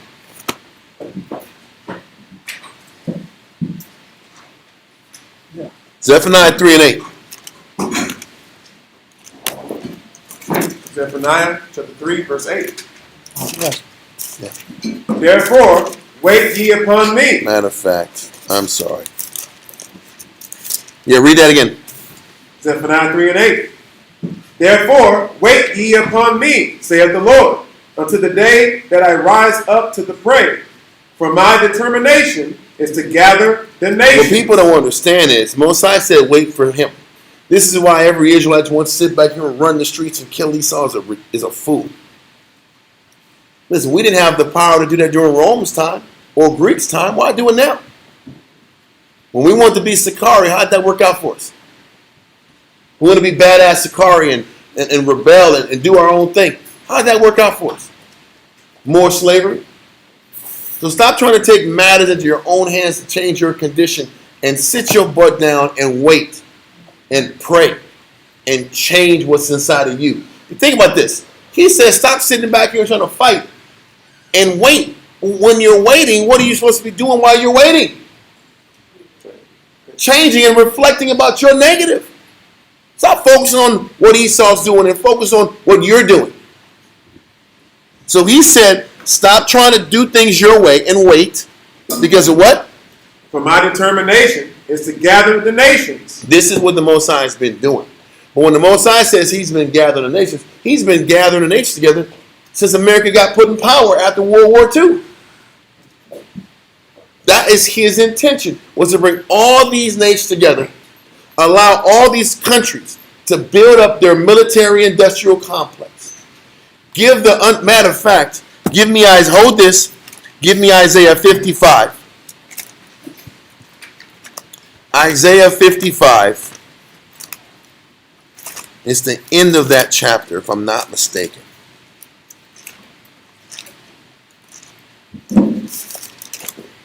I think it's 55. I hope maybe it's 54. Yeah, it is 54. It's 54 and 16. Isaiah 54 and 16. Let me type it in. It's Isaiah 54 and 16.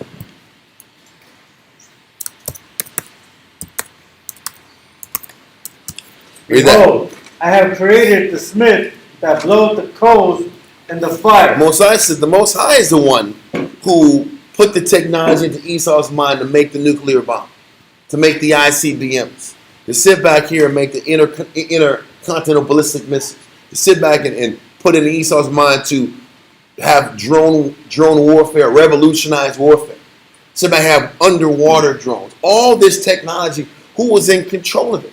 It was the Most High. He put it in these nations' minds and their scientists to create all these weapons, to sit back here and bring everybody to the spot. You know what's crazy? Mosiah is dragging the U.S. in because all of Iran's, all of Hamas's weaponry is all underground. So you can't just sit back here. They said Iran learned from Iraq's fall in the 90s and early 2000s. They realized, what was the whole operation of shock and awe about? We're going to sit back here and just bomb the cuss out of Iraq. We're going to bomb their desalination plants. We're going to bomb all of their weaponry plants and cripple them. Iran and all the countries, the Houthis, they all learned, they watched it and said, how are we going to survive when they come for us? And what they did is they built everything underground. And that is drawing Esau in. Because what's happening is they're bombing Iran.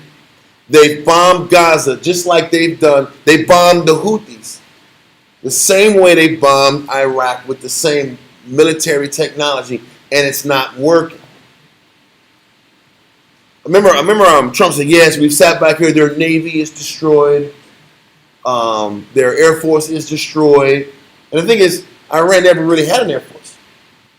And their Navy, all they need is small speedboats that they have underground. They sat back and showed clips of thousands of underground speedboats are just sitting there in inventory. Because when they need it, if you got this big destroyer that has X amount of cannons, yeah, you might blow up a couple of these speedboats. But if they're shooting underwater drones to this facility, and they're running these speedboats in certain particular strategic patterns, you don't think the weaponry on those little small speedboats won't destroy or these destroyers? They're saying that the present day United States destroyer has become obsolete in Iran. And you know who discovered that? The Ukrainians did when they were fighting the Russians. Russians had all these big fleets in the Black Sea. And these Ukrainians are just using drones to blow them up and sink them. So what good is all these huge naval ships? They're obsolete now because they've... It's Cold War times. Well, exactly. But now they're sitting back going to speedier, stealthier machinery. The world is adapting. And the funny thing is, I don't know if you've heard, like the Saudis and the Qataris and the UAE people, they've all had around 800. Put it this way, they have gone through 1/3 to 1/2 of all of their missile defense stock. Because what they were doing is, during the bombing of Iran was bombing the countries, what they did is they just pushed their bombs on autopilot. They pushed the missile defense on autopilot, and Iranians were sitting back here and just shooting drones at them. So they're blowing $1 million equipment on a $100,000 drone, or a $20,000 drone. Exactly. So now the Ukrainians are being sent down to teach Ishmael how not to just push buttons out, because you can't get new stuff back. They're pushing buttons, and they're still hitting them, and they're running out of ammo. They're running out of missile defense. The U.S. is running out of missile defense. They only have so many THAAD missiles. They only have so many those Patriot missile batteries. They only have so many of them, and they only make 600. They only make 600. They only make 600 a year. Yeah. And the precious metals you need to keep making them, guess who makes them? China. And they're not giving them no more. You have a problem with it. They're not selling them no more. So you can't make them anymore. That sucks. Everybody's in the trick bag. That sucks. That sucks. So now you know why they're going to the UN and say, we're going to have to drop a nuke on them. Yep. Well, somebody had their hand up first. Who? Oh, no, you had your hand up first. Yeah. You know, what's not being talked about is in this war, this new modern war, there's the war of frequency. Okay, and that's how they kick countries' doors open and destroy their radars before they even realize what's going on. Mm-hmm. So basically, this is one of the reasons why none of the major aircraft carriers have been hit.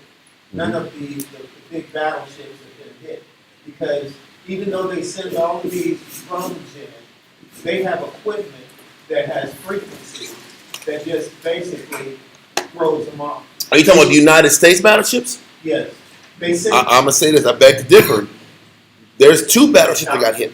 There's 2 battleships that got hit. One, they said it was a fire in the galley. It didn't look like no damn fire. That thing was huge. They said it was a fire. And then another one, they got hit. And they keep pushing their destroyers further and further away from Iran. What they had been doing is using that Starlink system to confuse these missile defense systems or these missile systems. But they learned from Russia. Russia figured out how to break Starlink and still be able to get their missile systems to destroy these Patriot system batteries. But Russia hit them on game on how to break through Starlink, because that's how they stepped back here and stopped the covert attack by the Israeli Mossad and CIA 3 months ago.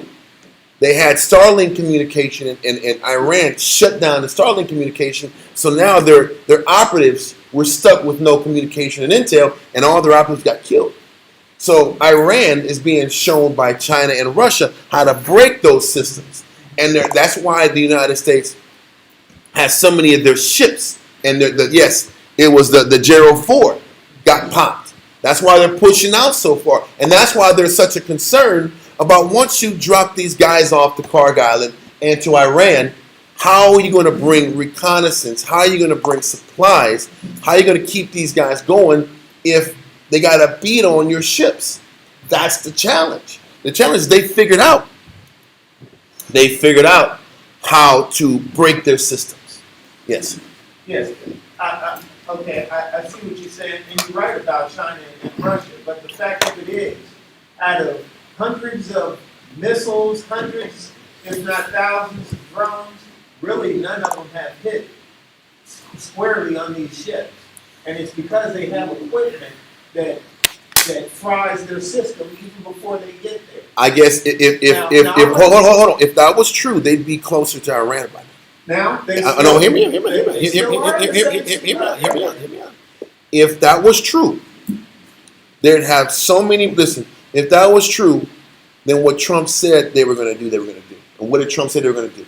Trump said we were going to sit back here and send military escorts through the strait to ensure that none of the boats were harmed. If what you're saying is true, then they would have sat back here and escorted all of these shipping containers from the Saudi Arabia and got through the Strait of Hormuz with no problems. If their systems were that high tech and were that infallible, they would have pulled that off. But they haven't done it. Yeah, but I'm just saying. It's complicated. But the reason I'm saying that is because what you might be hearing on the news is not true. They don't tell you there's literally a media blackout in Israel. Anybody who explains and talks about the destruction, and they say Israel right now looks like Gaza.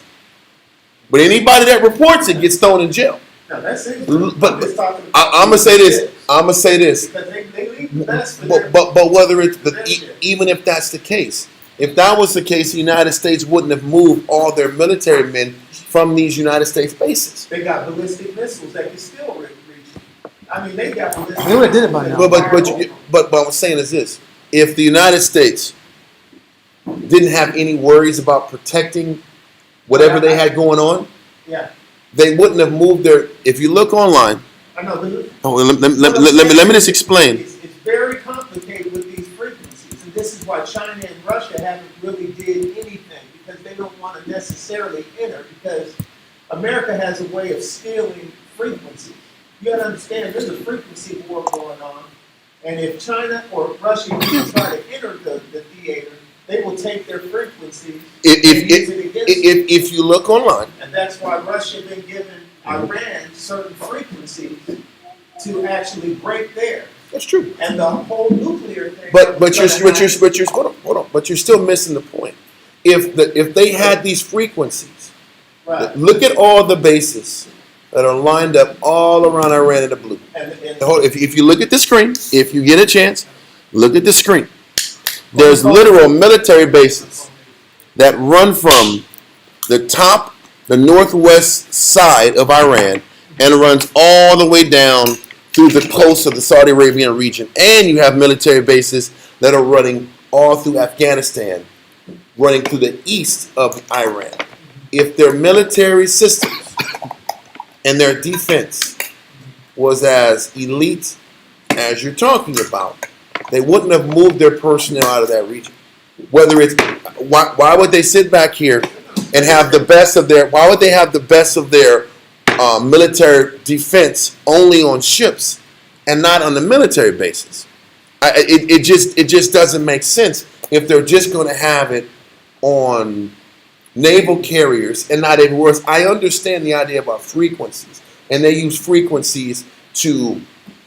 Because hell, the funny thing is, like I said earlier, the Russians were using frequencies. They broke Ukraine's frequencies to sit back here and get their bombing in. But the funny thing is, was it really Ukrainian frequencies or United States frequencies? It was United States frequencies. thank you, but it gets complicated. Well, because I know it gets complicated. I know. Packages that Russia and China are saving in case they have to Well, go to war. I never said Russia and China are doing it. This is Iran. I know that. Because first of all, everybody's keeping their nice shiny toys in their back pocket. Right. Even Iran has been sitting back here sending their Lowest rated 10 weapon. years ago weaponry and they're bombing the hell out of all these military bases, and they're hitting with their old stuff, with their 10, 15 years ago technology. Everybody is stacking their good stuff. What I'm saying is, if these naval bases had so much top end defense, they'd be closer But there's to their nowhere- target. There's nowhere, Iran is nowhere even close. For instance, to hitting for instance, American ships. hold on. There was a false flag that Israel did, Right. and they sat back here and sent a bomb to the Diego Garcia military base. That's 4,000 kilometers away from Iran. Right. The U.S. is 4,000 kilometers away because you know why? Because they know, or they're assuming, that Iran can't shoot it that far. If they were so confident It's not their in their navy, and if they were so confident in their frequencies, Right. they'd be 2,000 miles or 2,000 kilometers from Iran. But they know if they get closer, they're going to get popped. And they got popped already with the USS Gerald Ford. They already got popped. They already got popped, and they're keeping their distance, knowing if they get any closer, they're going to get hit. And this is why all the military pundits are trying to figure out how is the United States going to resupply the soldiers once they get on the ground. Because they know if they get closer, there's a high probability that this big flipping machine can't move out the way with these ships. It's the same thing that Ukraine did with Russia. And that's- Russia had frequencies, and guess what? The Ukrainians figured it out, and all of a sudden, battleships are blown up. All I'm saying is, the United States isn't stupid enough to get that close. Didn't y'all hear? Didn't y'all hear? Didn't y'all hear? Didn't y'all hear? Why didn't Trump stick with what he said? We will escort these oil tankers across the Hormuz. Why didn't they do it? If their frequencies were that on point, then they would be able to sit back and shoot all their whatever's out of the sky, and they would sit back here and get this oil across the board. What was he saying? Kind of going in on this point. Ecclesiastes 1. No. We're not going into it. This isn't discussion time. What was you going to say? I was just going to say, if these had been always these big armadas and stuff like this, in the War of 1518, the Spanish had a big armada. Yeah. To lead it by built out like smaller, faster Yeah. vessels. Mhm. It's kind of what's going on. It's happening now. In other words, you'd say is the bigger they are, the harder they fall, and that's what's happening. It doesn't Oh, I matter. agree. They're running out of weapons, and they're even trying to make more weapons. But the problem is, to get them on there, they got to either fly them in or by the military, the Navy, to get it to the ship. They got to go to two places, one on the East Coast and one on the West Coast, where they stop and up north in a couple places. In California and Washington, where they stop off the weapons, the U.S. NS ships have to go to fuel, food, and weapons and everything out. They got to take them out to the ships. The ships got to come out of the Persian Gulf, got to come meet these orders and stuff, resupply. Well, and that's the point. The point, and that's the point, because they have no place to refuel. They have no place to be safe. They can't. They have to stay so far away. And the $1 million question is, why do they have to stay so far away? Because if they get too close, they're going to get popped. That's it. We're not going no more. I want to read one point. There's one point.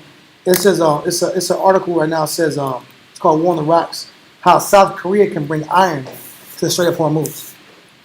It says recent developments indicate that the United States has begun redeploying critical missile defense assets, The THAADs, including missiles. elements of the Terminal High Altitude Area Defense, which is the THAAD system, and Patriot batteries from South Korea to the Middle East. Now, South Korea is way over there, and they have to break this whole system down from South Korea and bring it to the Middle East. Now, this is a major problem recently, because why are you having to break down a system you have in Korea and bring it to the Middle East? It's because their THAAD system in the Middle East has been destroyed. Or they're running low on it. So you can have 17 THAAD missiles. Yeah. But when there's that system is what reads and tells. It's about frequencies. Yes. When you're doing frequencies, you're dealing with, can we tell incoming missiles coming in? Yep. Right now, the U.S. is very blind because they don't have the ability to have high critical information about. They can say, okay, this is an hour from hitting. It's 3 minutes from hitting. It's 2 minutes from hitting. They don't have the infrastructure anymore. The infrastructure to be able to read who's in the air and what missiles are being launched. We're on those bases that got blown up around them. They strategically attacked it for Well, that purpose. first of all, Russia showed them where do you have to blow up these particular systems to make them blind them. And that's the point. That's why, and that's the reason why that was the they had to go that to was the hold on, that was the intel that Russia gave them. This is how you make them blind so that they're less likely to defend these missile barrages when they come. And they learn this. Russia and Ukraine have been learning these adjustments in the new warfare they've been facing. But listen, let's continue with Zephaniah 3 and 8. From the top. Zephaniah chapter 3, verse 8. Therefore, wait ye upon me, saith the Lord, until the day that I rise up to the prey. For my determination is to gather the nations, that I may assemble the kingdoms, to pour upon them mine indignation. The Most High has brought all these weapon systems, all these countries with their weapon technologies, to bring them together to destroy them, to gather these nations and kingdoms in this Euphrates region, to destroy them and to bring forth the Most High's indignation towards these countries. Read on.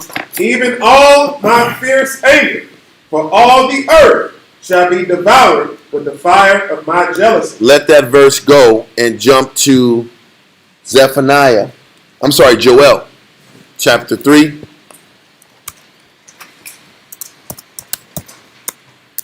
Verse 9 through 16. Joel.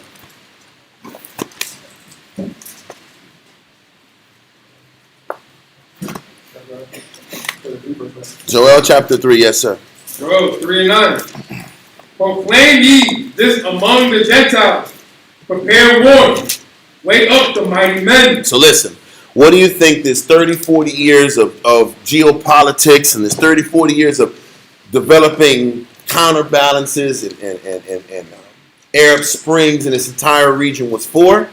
Prepare this amongst the nations. The nations that are in that region of where? In that region of the Euphrates. To do what? Prepare what? Prepare war. Mm-hmm. Wake up the mighty men. Let all the men of war draw near. Let them come up. And this is to let all these nations come up in this one realm, in one region, and let's get it on.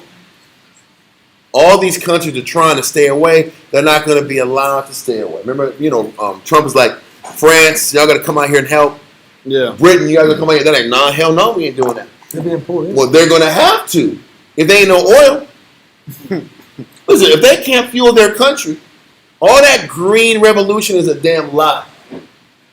Oh, green, we don't need this, we don't need this.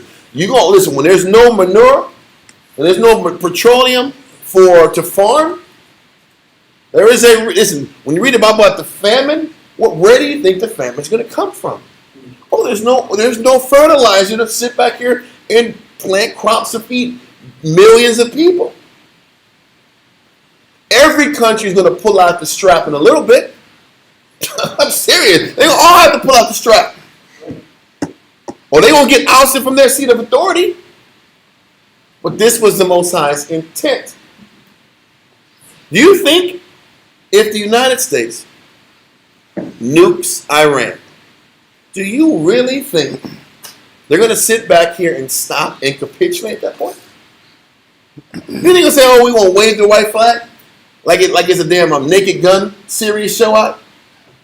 You know, the Naked Gun had all like the bad guys in one country, and Frank Drebin sits back here and wipes off Gorbachev's little birthmark on his head out, and he slaps the Ayatollah and he beats them all up out. It was ridiculous. It's cartoon. Do you really think it's going to be like that? Do y'all remember Naked Gun? Yeah. Like, come on, man. All the guys. It was like the Ayatollah. It was Arafat. It was the guy from Libya. What's his name? Forgot his name. Oh yeah, he just died. Gaddafi. Get all the guys in one room, like, and they were plotting a secret plot to take over the world. Yeah, the Russian it president. was a real. And then Frank Drebin, L.A. beat cop breaks in of this palace and beats them all up. Do they think it's gonna be that easy? It's like SNL.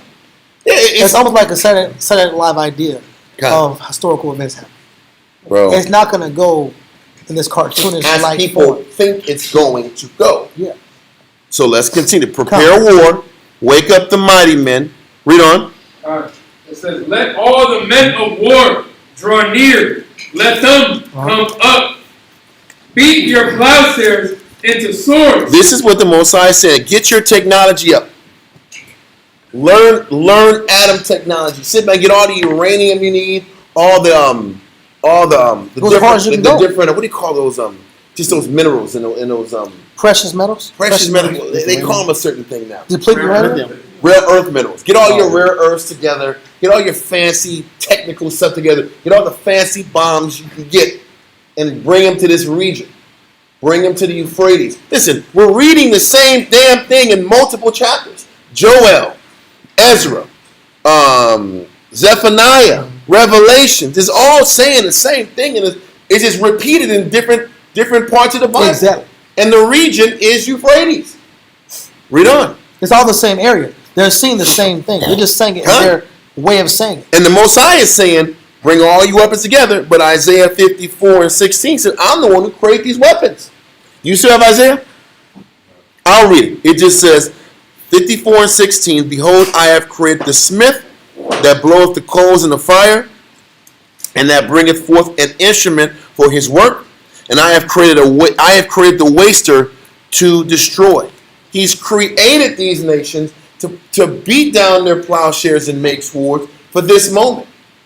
When you read in 2nd Ezra 15, 2nd Ezra 16, all about these bombs that are going to be dropping. He's like, bring all the bombs you can, because they're all going to drop here near the Euphrates, and then eventually to America.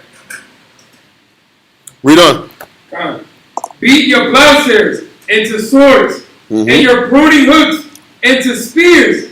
Let the weak say, I am strong. Listen, let the smallest of the nations, let these Houthis turn up. You ever see these Houthis come here and talking crazy? It's this guy, this Houthi guy has a red beret. He does really high-pitched voice. We're going to sit back here and kill everybody. We're going to block the Red Sea too. We're going to drop bombs on Israel. But he has the highest-pitched voice in his like Israeli like language. He's like, let the weakest of these guys go crazy. Get them ready. They're as bold and IDGAF as you can get at. That's what those guys are at. Like, what, are you going to bomb us some more? It doesn't matter. Our country's a wasteland. Everything's underground. Do what you must. Listen, the U.S. said they're going to sit back in this operation, whatever, freedom, and bomb the Houthis. They didn't stop talking about it. Because what good is bombing the Houthis? You're not going to get nothing out the deal. You bomb them, and there's nothing there but rubble and dust. Waste of money. And they left. They didn't win nothing because they got back, they left and bomb people again. This guy right here? Yeah, that's the guy. I'm telling you, he has just the highest voice on earth now. Like Easy E or something like that? Listen, it was like Easy E's voice, yes. But in Houthi language, listen, yeah. Here comes these crooked damn Israelis. We got to sit back here and bomb them. In his highest voice ever. He got like NWA jacket out with listen, he doesn't care, bro. He doesn't care, bro. But let's continue in Joel. Says, assemble yourselves and come, all ye heathen, and gather yourselves together round about. Thither, cause thy mighty ones to come down, O Yahweh. Joel says what Revelations 9 says. Revelations 9 says this is going to be in the Euphrates region. This is where the gathering of the nations are going to be. Read on. Let the heathen be wakened. All the nations, gather your arms up. Read on. And come up to the valley of Jehoshaphat. This is that region in where the Euphrates River is. Everybody come to this region and get ready. The valley of decision. The transition, the decision of who's going to sit back here and maintain global supremacy. Read on. Because you went back to that point where This is Putin about- said that it's going to be a multipolar world Khan. and no longer be a unipolar world. That was what that was what Putin had been pushing for many years. Is that you're not going to sit back here and run this world, and it's not going to be one show in town for long. That dominates the earth. Now we're going to prove this because read Job chapter 20 and verse 23. Matter of fact, 20 and 19 down. Job chapter 20, verse 19. Because he hath oppressed and hath forsaken the poor. This is Esau. This is America. This is what foreign policy and the United States is. That's crazy. Time. Yeah. At those bodegas in the East Coast, Doc. I'm messing with you. Read verse 19. They have one bodega in San Antonio. Nah. Downtown. It's a bodega. It's not real. the It's same. not real. They gotta be music, gotta be weird sounds in there and weird music. And Like a weird bodega. I don't know what energy. that means. Yeah, it's not the same. There's no way. But you went to a They correct? gotta be rude down there. It's gotta be like disrespectful in the store out. The cat's got to be on the bread. Yeah. It gotta be on the bread. Oh, What's gotta be in the bread? The cat has to be on the bread. Gotta be laying on it. It's Like, ridiculous. that's how you know you're in New York. The cat is on the bread. For those who know, he says it's not a bodega unless there's a cat on the bread in their actual bodega. If it's not a cat on the bread, it's not a is he bodega. defending the bread? No, it doesn't on bread. The cat is like the don of the store, right? He's like the boss of the store. Sitting He's on the boss. He owns the store. bread. Let's continue. Job 20 and 19. Because he hath oppressed and hath forsaken the poor. Listen, because America, listen, foreign policy is all about oppression. Every street teaching class, every concept about Esau is really about, it centralizes in his foreign policy. What people don't understand is all the luxuries and the comforts and the ease that this place provides you in America is based off of the oppression and the suffering and the loss of everybody else. Listen, you can't have America unless you have a third world. You can't have the United States unless you have the impoverishing Guatemala or in Mexico Who are the burden bearers or in of Central and South of America. that nation? Yeah. You can't have land of the free, home, and the brave unless all the oil is being extorted and being bought and sold by the U.S. dollar. So he's saying, because he hath oppressed and forsaken the poor. You can't have global hegemony unless somebody is serving and somebody else is losing. Okay, read on. Because he hath violently taken away a house which he builded not. That's the point. He's talking about in chapter 20 of Job the elements of the wicked. This is their thing. And the wicked can only maintain their power through the exploitation of the weak or the poor or the impoverished. By capitalizing off of the landmass, Manpower, and the inheritance, minerals, rare earth those who minerals, can't all of those it. who can't defend or produce Mhm. their product. If they try to produce their product, they're killed. And that, but the whole Regime point is change. exactly. So he says he oppressed and forsaketh the poor because he hath violently taken away a house which he builded not. Read on. It's funny. That's Surely. hilarious. Surely Continue. he shall not feel quietness in his belly. So what he's saying is, in the midst of the U.S. and Britain asserting global hegemony on the earth, they're not going to feel quietness. Why? Because there's other countries waiting in the wings trying to get their military up, having a nuke. The only way to keep the white man cool is if we got a nuke in your back pocket. That's the only reason North Korea hasn't been destroyed yet. It's out of respect. And regime I don't like change you, but I yet. respect. Now listen, Got them nukes. they know Kim Jong-un sits back here like don't drink your juice in the hood. Like, do we have a That's what he's doing all the time, man. That's what he does. He does it all the time, like, with his little baby arms, with his like bomber jacket on. The same His arms are like this big. You want to say like black he's suit the for Don. 30 years. No, he wears a bomber jacket when he wants to stunt with a nuclear bomb behind him, man. Okay. He does it all the time when he has his little theme music. There's this real weird shaped body with these arms out, and he knows he's ready to push the button. He wants to get in. He does, huh? But he got the And they're like, let this guy have his little stupid country in the north, man. Forget this guy. Yeah, they ain't got no oil up there. They don't have nothing up there. Yeah, Anyway. talk to me when you got some oil. I'll Yeah. come see. Talk to me nice. Anyway. Continue. He shall Cry, not no. save of that which he desires. He said, he shall not save of that which he desires.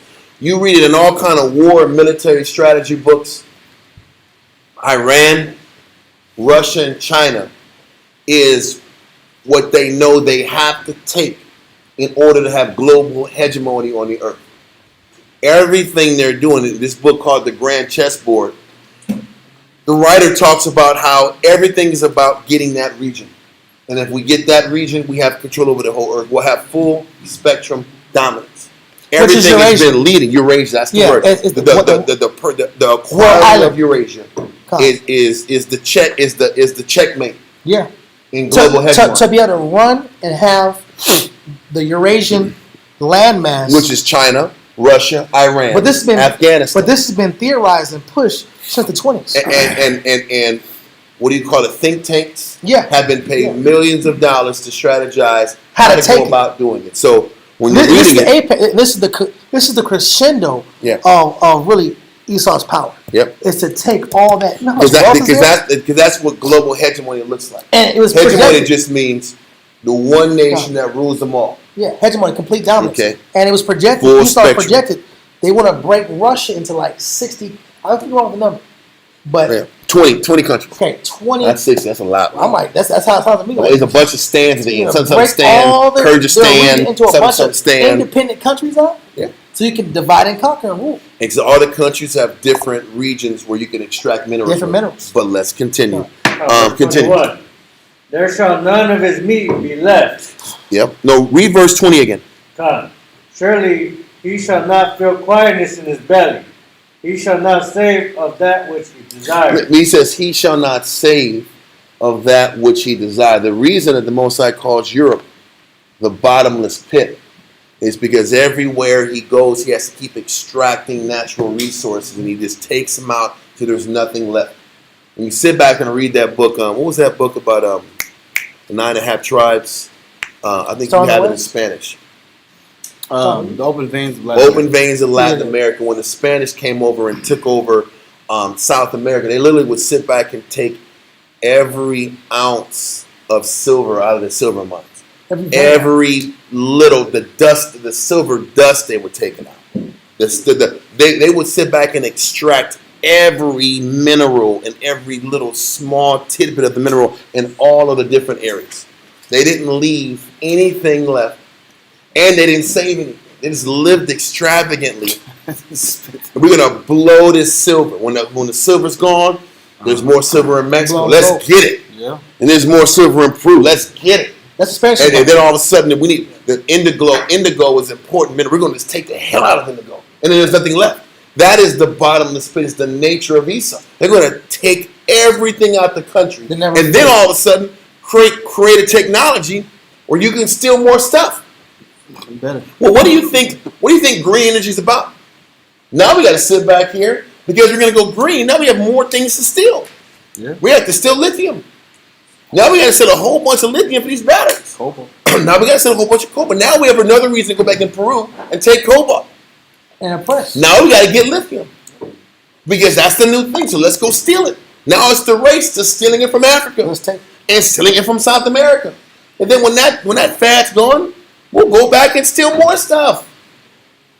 And we have to create a technology to justify stealing. That's what it is. But what he says, he shall not save of that which he desires. That's why the U.S. is trillions of dollars in debt. 36, right? They got to keep spending money to make money. They're going to keep doubling down, spending money, taking and taking and taking rare earth, doubling down, getting loans, getting more rare earth and oil and controlling everything. That's my money up. Now I can't re-up.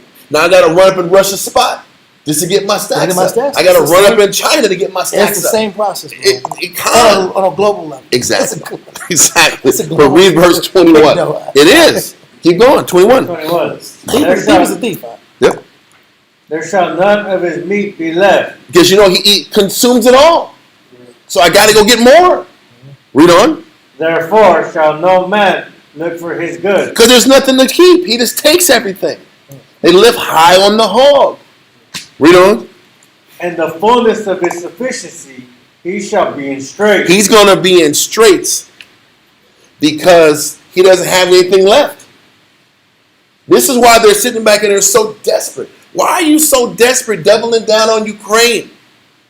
You got to have Ukraine. I'm going to explain why you got to have Ukraine and why you keep... It doesn't make logical sense for the U.S. to keep sending resources to Ukraine. Why send millions of dollars for the country of Ukraine? I'm about to show it. The reason that you spend millions of dollars for Ukraine is because it is. Billions, bro. Listen, let's try to expand out why you keep doing Ukraine and keep fighting this war. Look at the bottom, all these rare earth minerals. You can make money off rock salt, silver, brown coal, zinc, copper, gold, tin. I don't know what that is. What's that? Iron? That one right there? That's iron right there. Iron in the purple. And what's red? Uranium. Uranium, manganese, kepa, clay, oil. What's this? I can't see what that is. There's Gas. lithium. There's gas. That's Gas. That's probably natural gas. Lithium and what's this? Aluminum. All That's this. more than that, though. No. That's gonna make you money. Palladium, Huh? Platinum. palladium. Okay, probably that too. But then sit back here and look at the regions. On the right hand side is the Donbass. That's worth 3.2 trillion, 3.8 trillion, 605 billion, 10 billion, 10 billion, 38 billion, 270 billion, 3.8 trillion, 6 billion. This is real. This is just the east coast of it. This is what Russia already acquired. This is why they don't want to give up this fight. This is billions of dollars. This is trillions of dollars. So I'll blow millions and low billions to make trillions. To make a flip. This is what it is. This is why they're still fighting in Europe. And they say, listen, Europe, you got to fight this. And we'll split this $1 trillion, this couple hundred trillion. It's a money flip. We'll split this money with y'all. But we got to sit back and take out China. Because that's what the U.S. is focused on, to take out China. Because we can get trillions off China and their labor. This is what it's about. And this hundreds of trillions of dollars isn't even Russia. Imagine what Russia got waiting for the United States if they can win. This is the end game. This is why they're doing what they're doing. And this is why they're saying, listen, their sufficiency is in straits. So they got to keep going out and being that beast and consuming more. Read on. Every hand of the wicked shall come upon him. Everybody's going to have their hands on him, and they're going to have their hands on everybody else. Read on. When he is about to fill his belly. And the United States is close, and their allies are close to having all of the resources in the world under their possession. They're almost there. If they can sit back here and get Iran, then you strangle who? If you take Iran's oil, who do you break? China. Why do you think they took Venezuela's oil? To break China. China was buying 80% of Venezuela's oil. So they choked them out there and trying to choke them out in Iran to starve China and make China come back and beg. United States has to focus on China while Europe focuses on breaking Russia. And their thought is if we can break China, we'll come back and they will back and break Russia. This is the game plan. But read verse 23 again. God, when he is about to fill his belly, the Most High shall cast the fury of his wrath upon him. And America is about to fill their belly where? In that Euphrates region. Right when they're about to fill their belly, what's going to happen? The Most High is going to cast his fury of his wrath on Esau. Read on. And shall rain it upon him while he is eating. In the midst of him eating and being that bottomless pit that he is, in the midst of his meal, Most High is going to smash it. I have a bunch of political cartoons that, like, in the 50s and 60s, showed how they literally break down countries. And they look at the country like it's a damn meal, like it's dinner. It might be in the other computer. I don't know, man. I wish it's on this one. I'm not sure if it is. But it's not new to the sun. It's nothing new because they look at the divvying up and the dividing of It's not that one. It's not that one. It's literally a meal. Okay, right here. This is not a great one. Yeah. That's what I was going to show. This is very racist and stereotypical. Yeah, the Chinaman's like, don't take my land! And they're sitting back here splitting up the pie. Yeah. Like you got Austria-Hungary, you got the English on the left with the Queen. You have the Japanese here on the right. You have the Frenchies on the top right-hand corner. You have the Germans on the bottom, on the middle right. Everybody wants it. And the left is Austria-Hungary. Austria-Hungary. And China's like, what about this? Is my land? Like, no, this is ours, bro. Yeah. And these cutthroats got knives in their hand. Like, nah, I want this. No, I want this. No, I want this. Look at the picture. Was that? Look at the gold reserve in Iran. Look how much it's worth. Listen, I bet you that there's plenty of natural resources in Iran to steal and to capitalize. But this is the game. They're all fighting for territory, and it's been this way for generations. So right when Esau is full with his exploitation, read on. He's most likely going to send his wrath on them. Read on. Verse 24. He shall flee from the iron weapon. And this is when the iron weapon's coming down in this region. But once again, this is in Job. Read about the gathering of nations in Job, the gathering of nations in Joel, the gathering of nations in Revelations, Zephaniah. All these chapters talking about this gathering of nations in this Middle East region. And all of a sudden, when they're in the midst of consuming everything they can, then the bombs come down. Then the destruction comes down. This is literally what it is. Matter of fact, read 24, 25, and 24, 25, 26. Yes. Verse 24. He shall flee from the iron weapon, and the bow of steel shall strike him through. Well, listen, the bow of steel? What is that? Because why did Job say a bow of steel? A bow is shot from, the bow of steel is what shoots the arrow out. So he's seeing these arrows being shot out from a steel mechanism. So he said these steel mechanisms are shooting out arrows that's going to destroy America, the wicked. That's living their life consuming and exploiting people. Read on. Verse 25. It is drawn. Meaning that the arrow is drawn and ready to go. Read on. And cometh out of the body. Out of what body? The missile silos. Out of the body of a mountain. Once again, look at what Iran looks like. These bombs are coming out of mountains. United States has nuclear bombs in South Dakota in mountain ranges. Most of these countries keep their military weaponry in mountain ranges. Read on. Yeah, the glittering sword. A glittering sword is a shiny weapon. That's called a glittering sword or a star. Many names for it. This nuclear bomb or these ICBM missiles, whatever you want to call it, these arrows are the bombs. I can show 1,000 pictures of what these bombs look like. I'm trying to stay on task, but I guess showing some bombs wouldn't. Here it goes. This looks like a glittering sword to me. That looks like a glittering sword to me. Have you seen the ones at night? Have you seen at night? There's stars at night. It is amazing, it's beautiful and scary. But there's stars at night, and they're glittering swords in the day.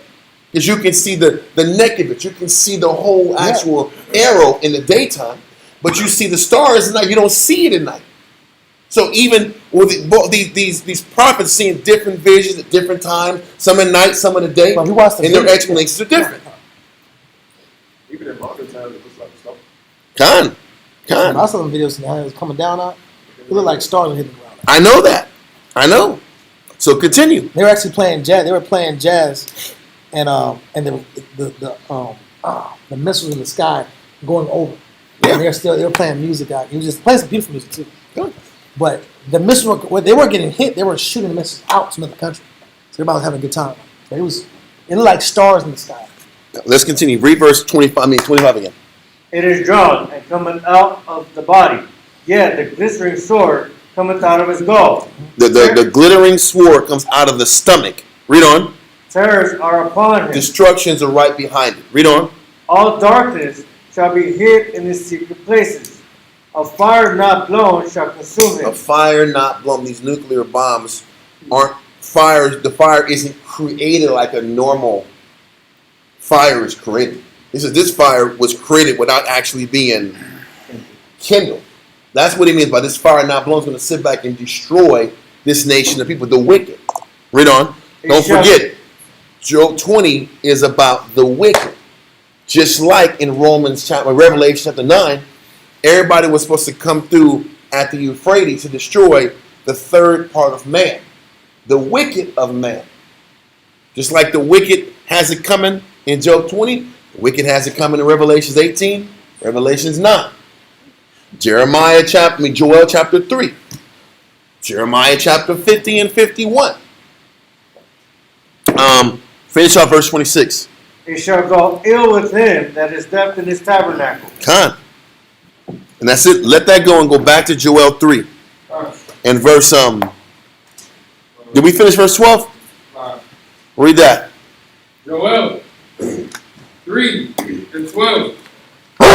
Rock it down. There we go. It says, let the heathen be wakened and come up to the valley of Jehoshaphat. For there will I sit to judge all the heathen round about. He's judging all the wicked of the world in one spot. Read on. That sounds just like what we read in Revelations 9. Read on.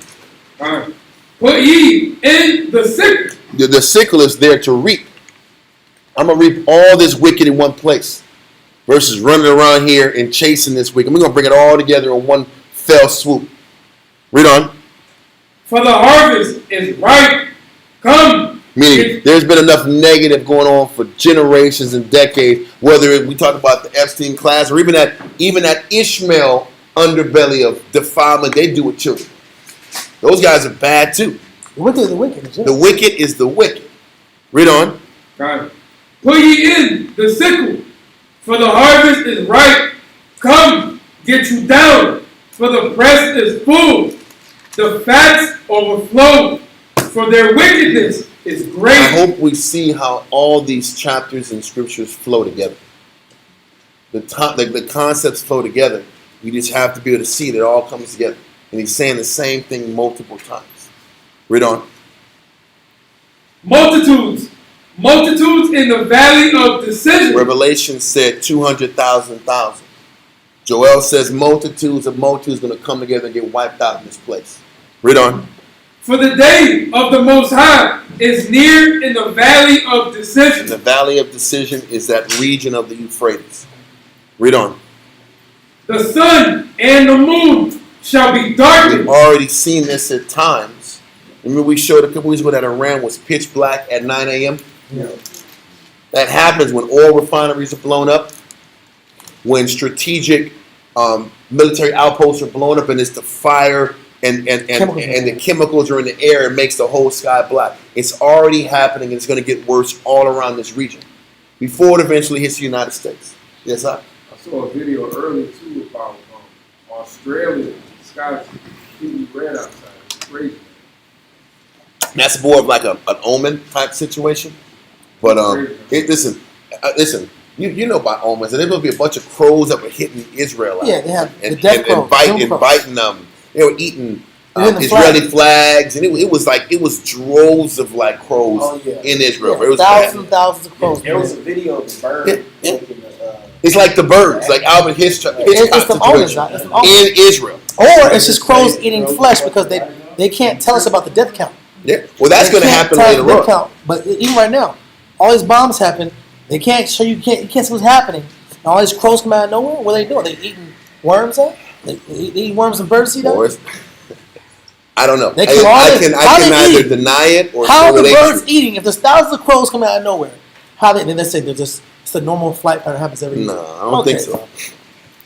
Those are omens, though. Those are omens.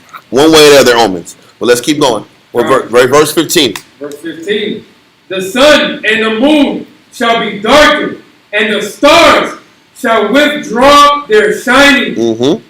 For the Most High also shall roar out of Zion. So when you read the prophecy as we keep going, you'll read about this also, how the destruction comes from near the Jordan, the swelling of the Jordan. We'll go into that next week.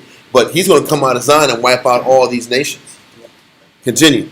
It says, The Most High also shall roar out of Zion and utter his voice from Jerusalem, and the heavens and the earth shall shake, but the Most High will be the hope of his people and the strength of the children of Israel. And the beauty of the Most High is that he's got us away from all this on the Western Hemisphere.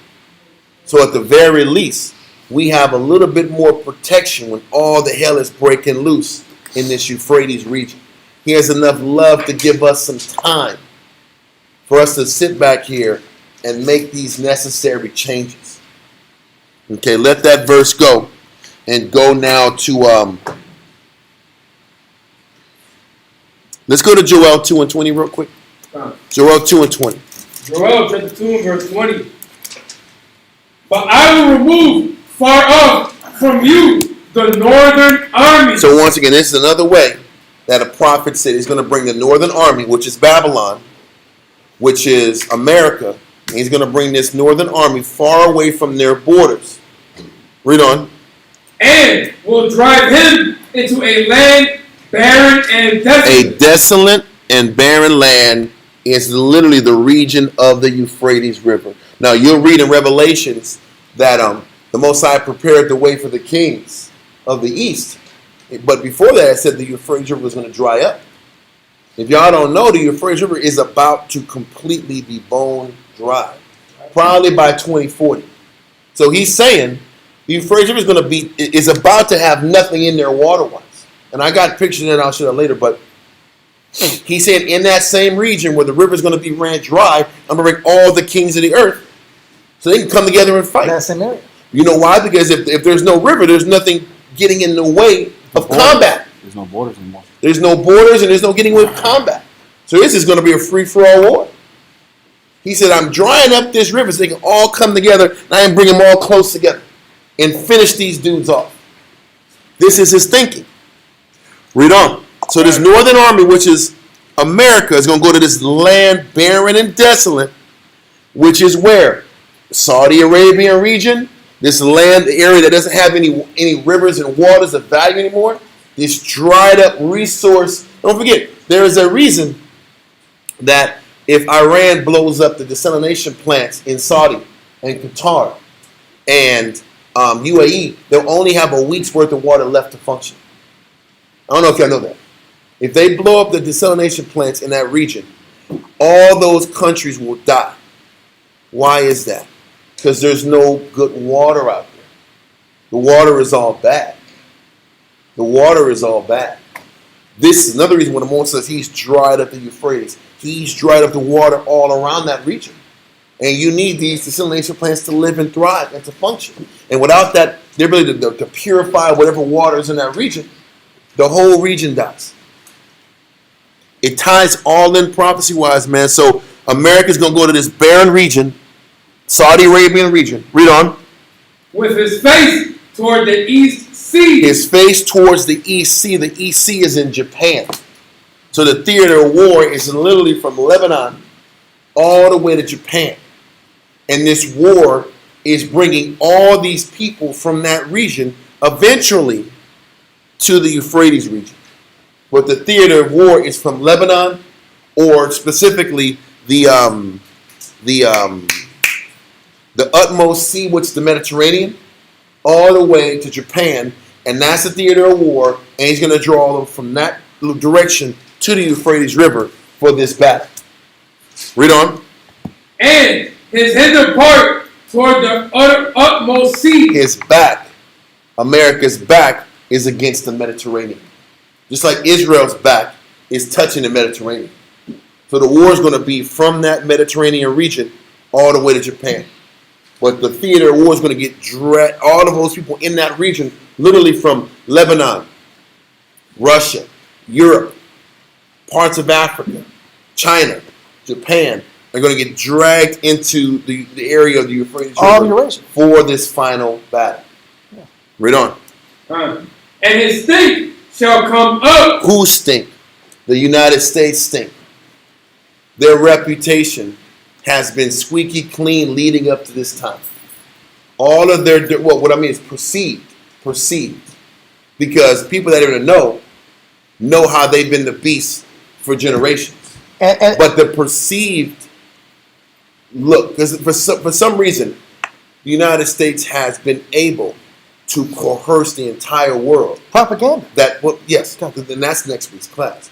But the United States has been able to hoodwink the world into thinking that the United States is the beacon of hope, the beacon of salvation, Bring me a sick. the beacon of happiness. Yeah, come. And that has been the projected idea of America to the whole world. Even back in the 80s, when Iran called the U.S. Great Satan, they were the only weirdos talking that crap. Everybody else is like, nah, I want a McDonald's cheeseburger. I want a Coke and fries. Am I right or wrong? I want the Domino's pizza. That's what the Russians were talking about in the early 90s. There was a picture of Gorbachev at like Pizza Hut. Remember that? Because he was the poster boy for the Russian Ruskies. Now I want to do American stuff. Oh, but they also brought prostitution and exploitation to people at that point too. Yeah. That's what came behind with democracy. Not just the McDonald's cheeseburgers, not the Royale with cheese, Yeah. but exploitation with cheese. But what's the point I'm trying to say? The whole world fell in to this idea of what this place was supposed to be. Well, he says at this point, when all this theater of war is happening in this region, there's things going to come up, and this is why you see these Iranians doing these Lego videos. Yeah. Have y'all been seeing those? Nah. You haven't been seeing them? I saw one. Iran's been doing like crazy cartoon Lego videos about like the fall of America and evil Netanyahu and evil Trump, and they're doing all kind of filthy stuff. And all of a sudden the bombs come down and they're running in their little Lego bodies out. Oh, for real? But they're clowning the United States, and they're explaining how like in their cartoon. I said, why do they do the Legos? It's they think that the American is simple. The American is stupid, so we put it in Lego cartoon. And they're right, it works. Because people are, this is a great video. I'm learning so much from these Lego cartoons. This is what they're doing. But they're showing it, and in the midst of the videos, they're showing their stink. They're showing a little Epstein. There's one actually where they have like Native Americans pushing the bombs. No way. Slave black people pushing the bombs. Wow. They're saying we are bombing the United States because of the slavery to the black people, the exploitation of the Native American people, the LGBTQ movement in the United States. They're literally pushing it like this. The Epstein, we're doing it for the Epstein children. They're literally, the video was online on X showing a brother with a natural, with his white slave outfit on, angry, he's sweating on, and he pushes the button on. They're literally saying, we're doing this for all the oppressed all around the world. In a Lego cartoon. And it hits harder that way, I guess. People respect that better than a regular show. Iran trolls Trump with ruthless Lego propaganda. Yes, it's happening. Look for the one where the black man and the Native American guy are sitting back here dropping bombs, and they're saying we're doing it for them. Who sets this up, though? That's the one. We can't put it online, but this is literally what's happening. This is what's happening. They're saying in that one that we're going to sit back here. He's rolling the dice. Rolling the dice. We're going to sit back and put our troops to invade Iran, man. and he's rolling that because he's sweating. He's afraid it's going to happen. And all of a sudden, he rolls snake eyes, and Iran comes and takes it. Anyway, there's a bunch of propaganda videos doing that. But what am I saying? The point is that it says Esau's stink shall come up. All these scanners that they can't suppress are coming up, and they're going to get exposed for their negative. Read on. And his ill savor shall come up. His ill savor, his ill doings, his ill work is going to start rising up and being exposing the world. Okay? For the whole world's going to see how corrupt Esau has been. Read on. Because he hath done great things. Great evil things. I know we're running low on time, man. Let's do sheesh, man. Listen, we're gonna have to make. It's getting late, man. Huh? Finish what? The whole thing? I'm trying, but I don't want to rush it either. Go to 2 Ezra 15.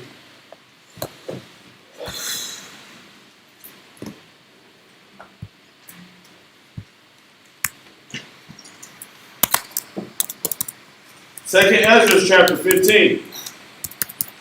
We're not going through this whole chapter. There's no way. I just want to go to 15 and 20. to explain that theater again. We're going to leave it at explain the theater part. Where this is going, the river Euphrates is where this war is going, and that region from Lebanon to Japan. But read that. 2nd Ezra chapter 15 and verse 20 reads, Behold, saith the Most High, I will call together all the kings of the earth to reverence me. The Most High is bringing all the kings of the earth to this region so they will eventually reverence and acknowledge Christ. Read on. Which are from the rising of the sun. The rising of the sun is where? East. Is Japan. Japan's the rising of the sun. The rising of the sun is in the east, is Japan. So from Japan, read on. From the south. From the south, which is in China, which is in Australia, which is all those lower countries. Read on. From the east. Mm-hmm. And From the Lebanon. east is still talking about Russia. Up north, northeast, NATO, Europe. To what? Libanus. Libanus is Lebanon. That is connecting to the Mediterranean Sea. That region is once again a theater of war. I'm also going to bring all those countries together to eventually get to the Euphrates for the Most High to reckon and deal with them at that particular point. Read on. To turn themselves one against another. And this is what's going to happen. So all of the alliances and the allies, where you have NATO. NATO's up here. They're going to get brought down to this region, and they're going to turn on the United States. This is why the 10 horns are going to eventually sit back and turn on the United States, the beast, and destroy them. This is where they're going to all come together, turn on the United States, and then the United States, America is going to be that place that burns in perpetuity forever. But it starts here. So we have to be conscious that this is where it's at. Read on. And repay the things that they have done to them. What the Most High is saying is that the bill is going to be due here. The bill is due here. Okay? Let that verse go. And go to Mark 13.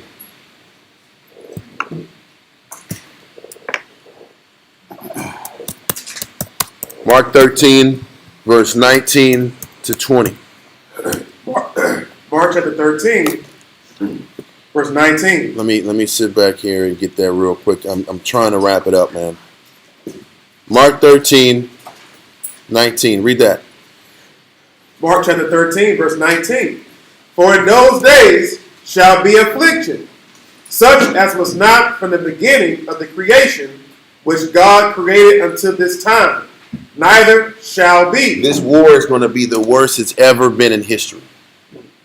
That's coming. Read on. And except that the Most High had shortened those days. And the Most High is saying that when this war starts in this region, He's going to have to speed things up. This is why when you read earlier in Habakkuk 2, he said, when it gets to the end, it's not going to tarry anymore. He's going to speed things up. Once we're here once the battle starts, he's going to have to speed up and accelerate everything. Because if he doesn't accelerate everything, then there's not going to be any flesh to be saved. Whether it's from famine, nuclear destruction, bombing, wars, there's going to be so much death at such a high frequency, he's going to have to speed things up. Read on. And except that the Most High had shortened those days, no flesh should be saved. But for the elect's sake, whom he hath chosen, he hath shortened the days. So the Most High is going to cut this time down to save his chosen. So with all that being said, we need to really sit back here, connect to the Most High. Give me Luke 21 and 36. This will be the last verse. Luke 21 and 36. We need to sit back here and do our best to be conscious of the Most High, repent, cleave to the Most High, make the changes you got to make now, vow your vows, be disciplined, change your outlook, work on what you got to work on, because once this thing gets rolling, it is going to sit back here and spiral faster than we think. Luke 21 and 36. Luke 21, 36. Watch ye therefore. What are we watching for? We're watching for these prophecies and how what we're reading today, how it continues to accelerate in the news. Don't sit back here. Try your best to take your mind out of your daily rat race and really kind of keep watching how things are progressing. Read on. Watch ye therefore and pray always. Because we're still going to need the Most High's help. This is the scary thing. When the food goes down, you can only prep so much.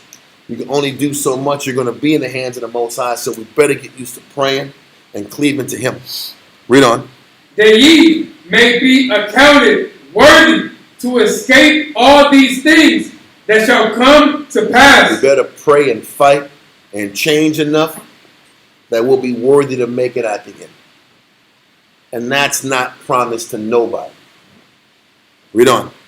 And to stand before the Son of Man. We better hope that we're worthy to even stand and see Him. So it's coming.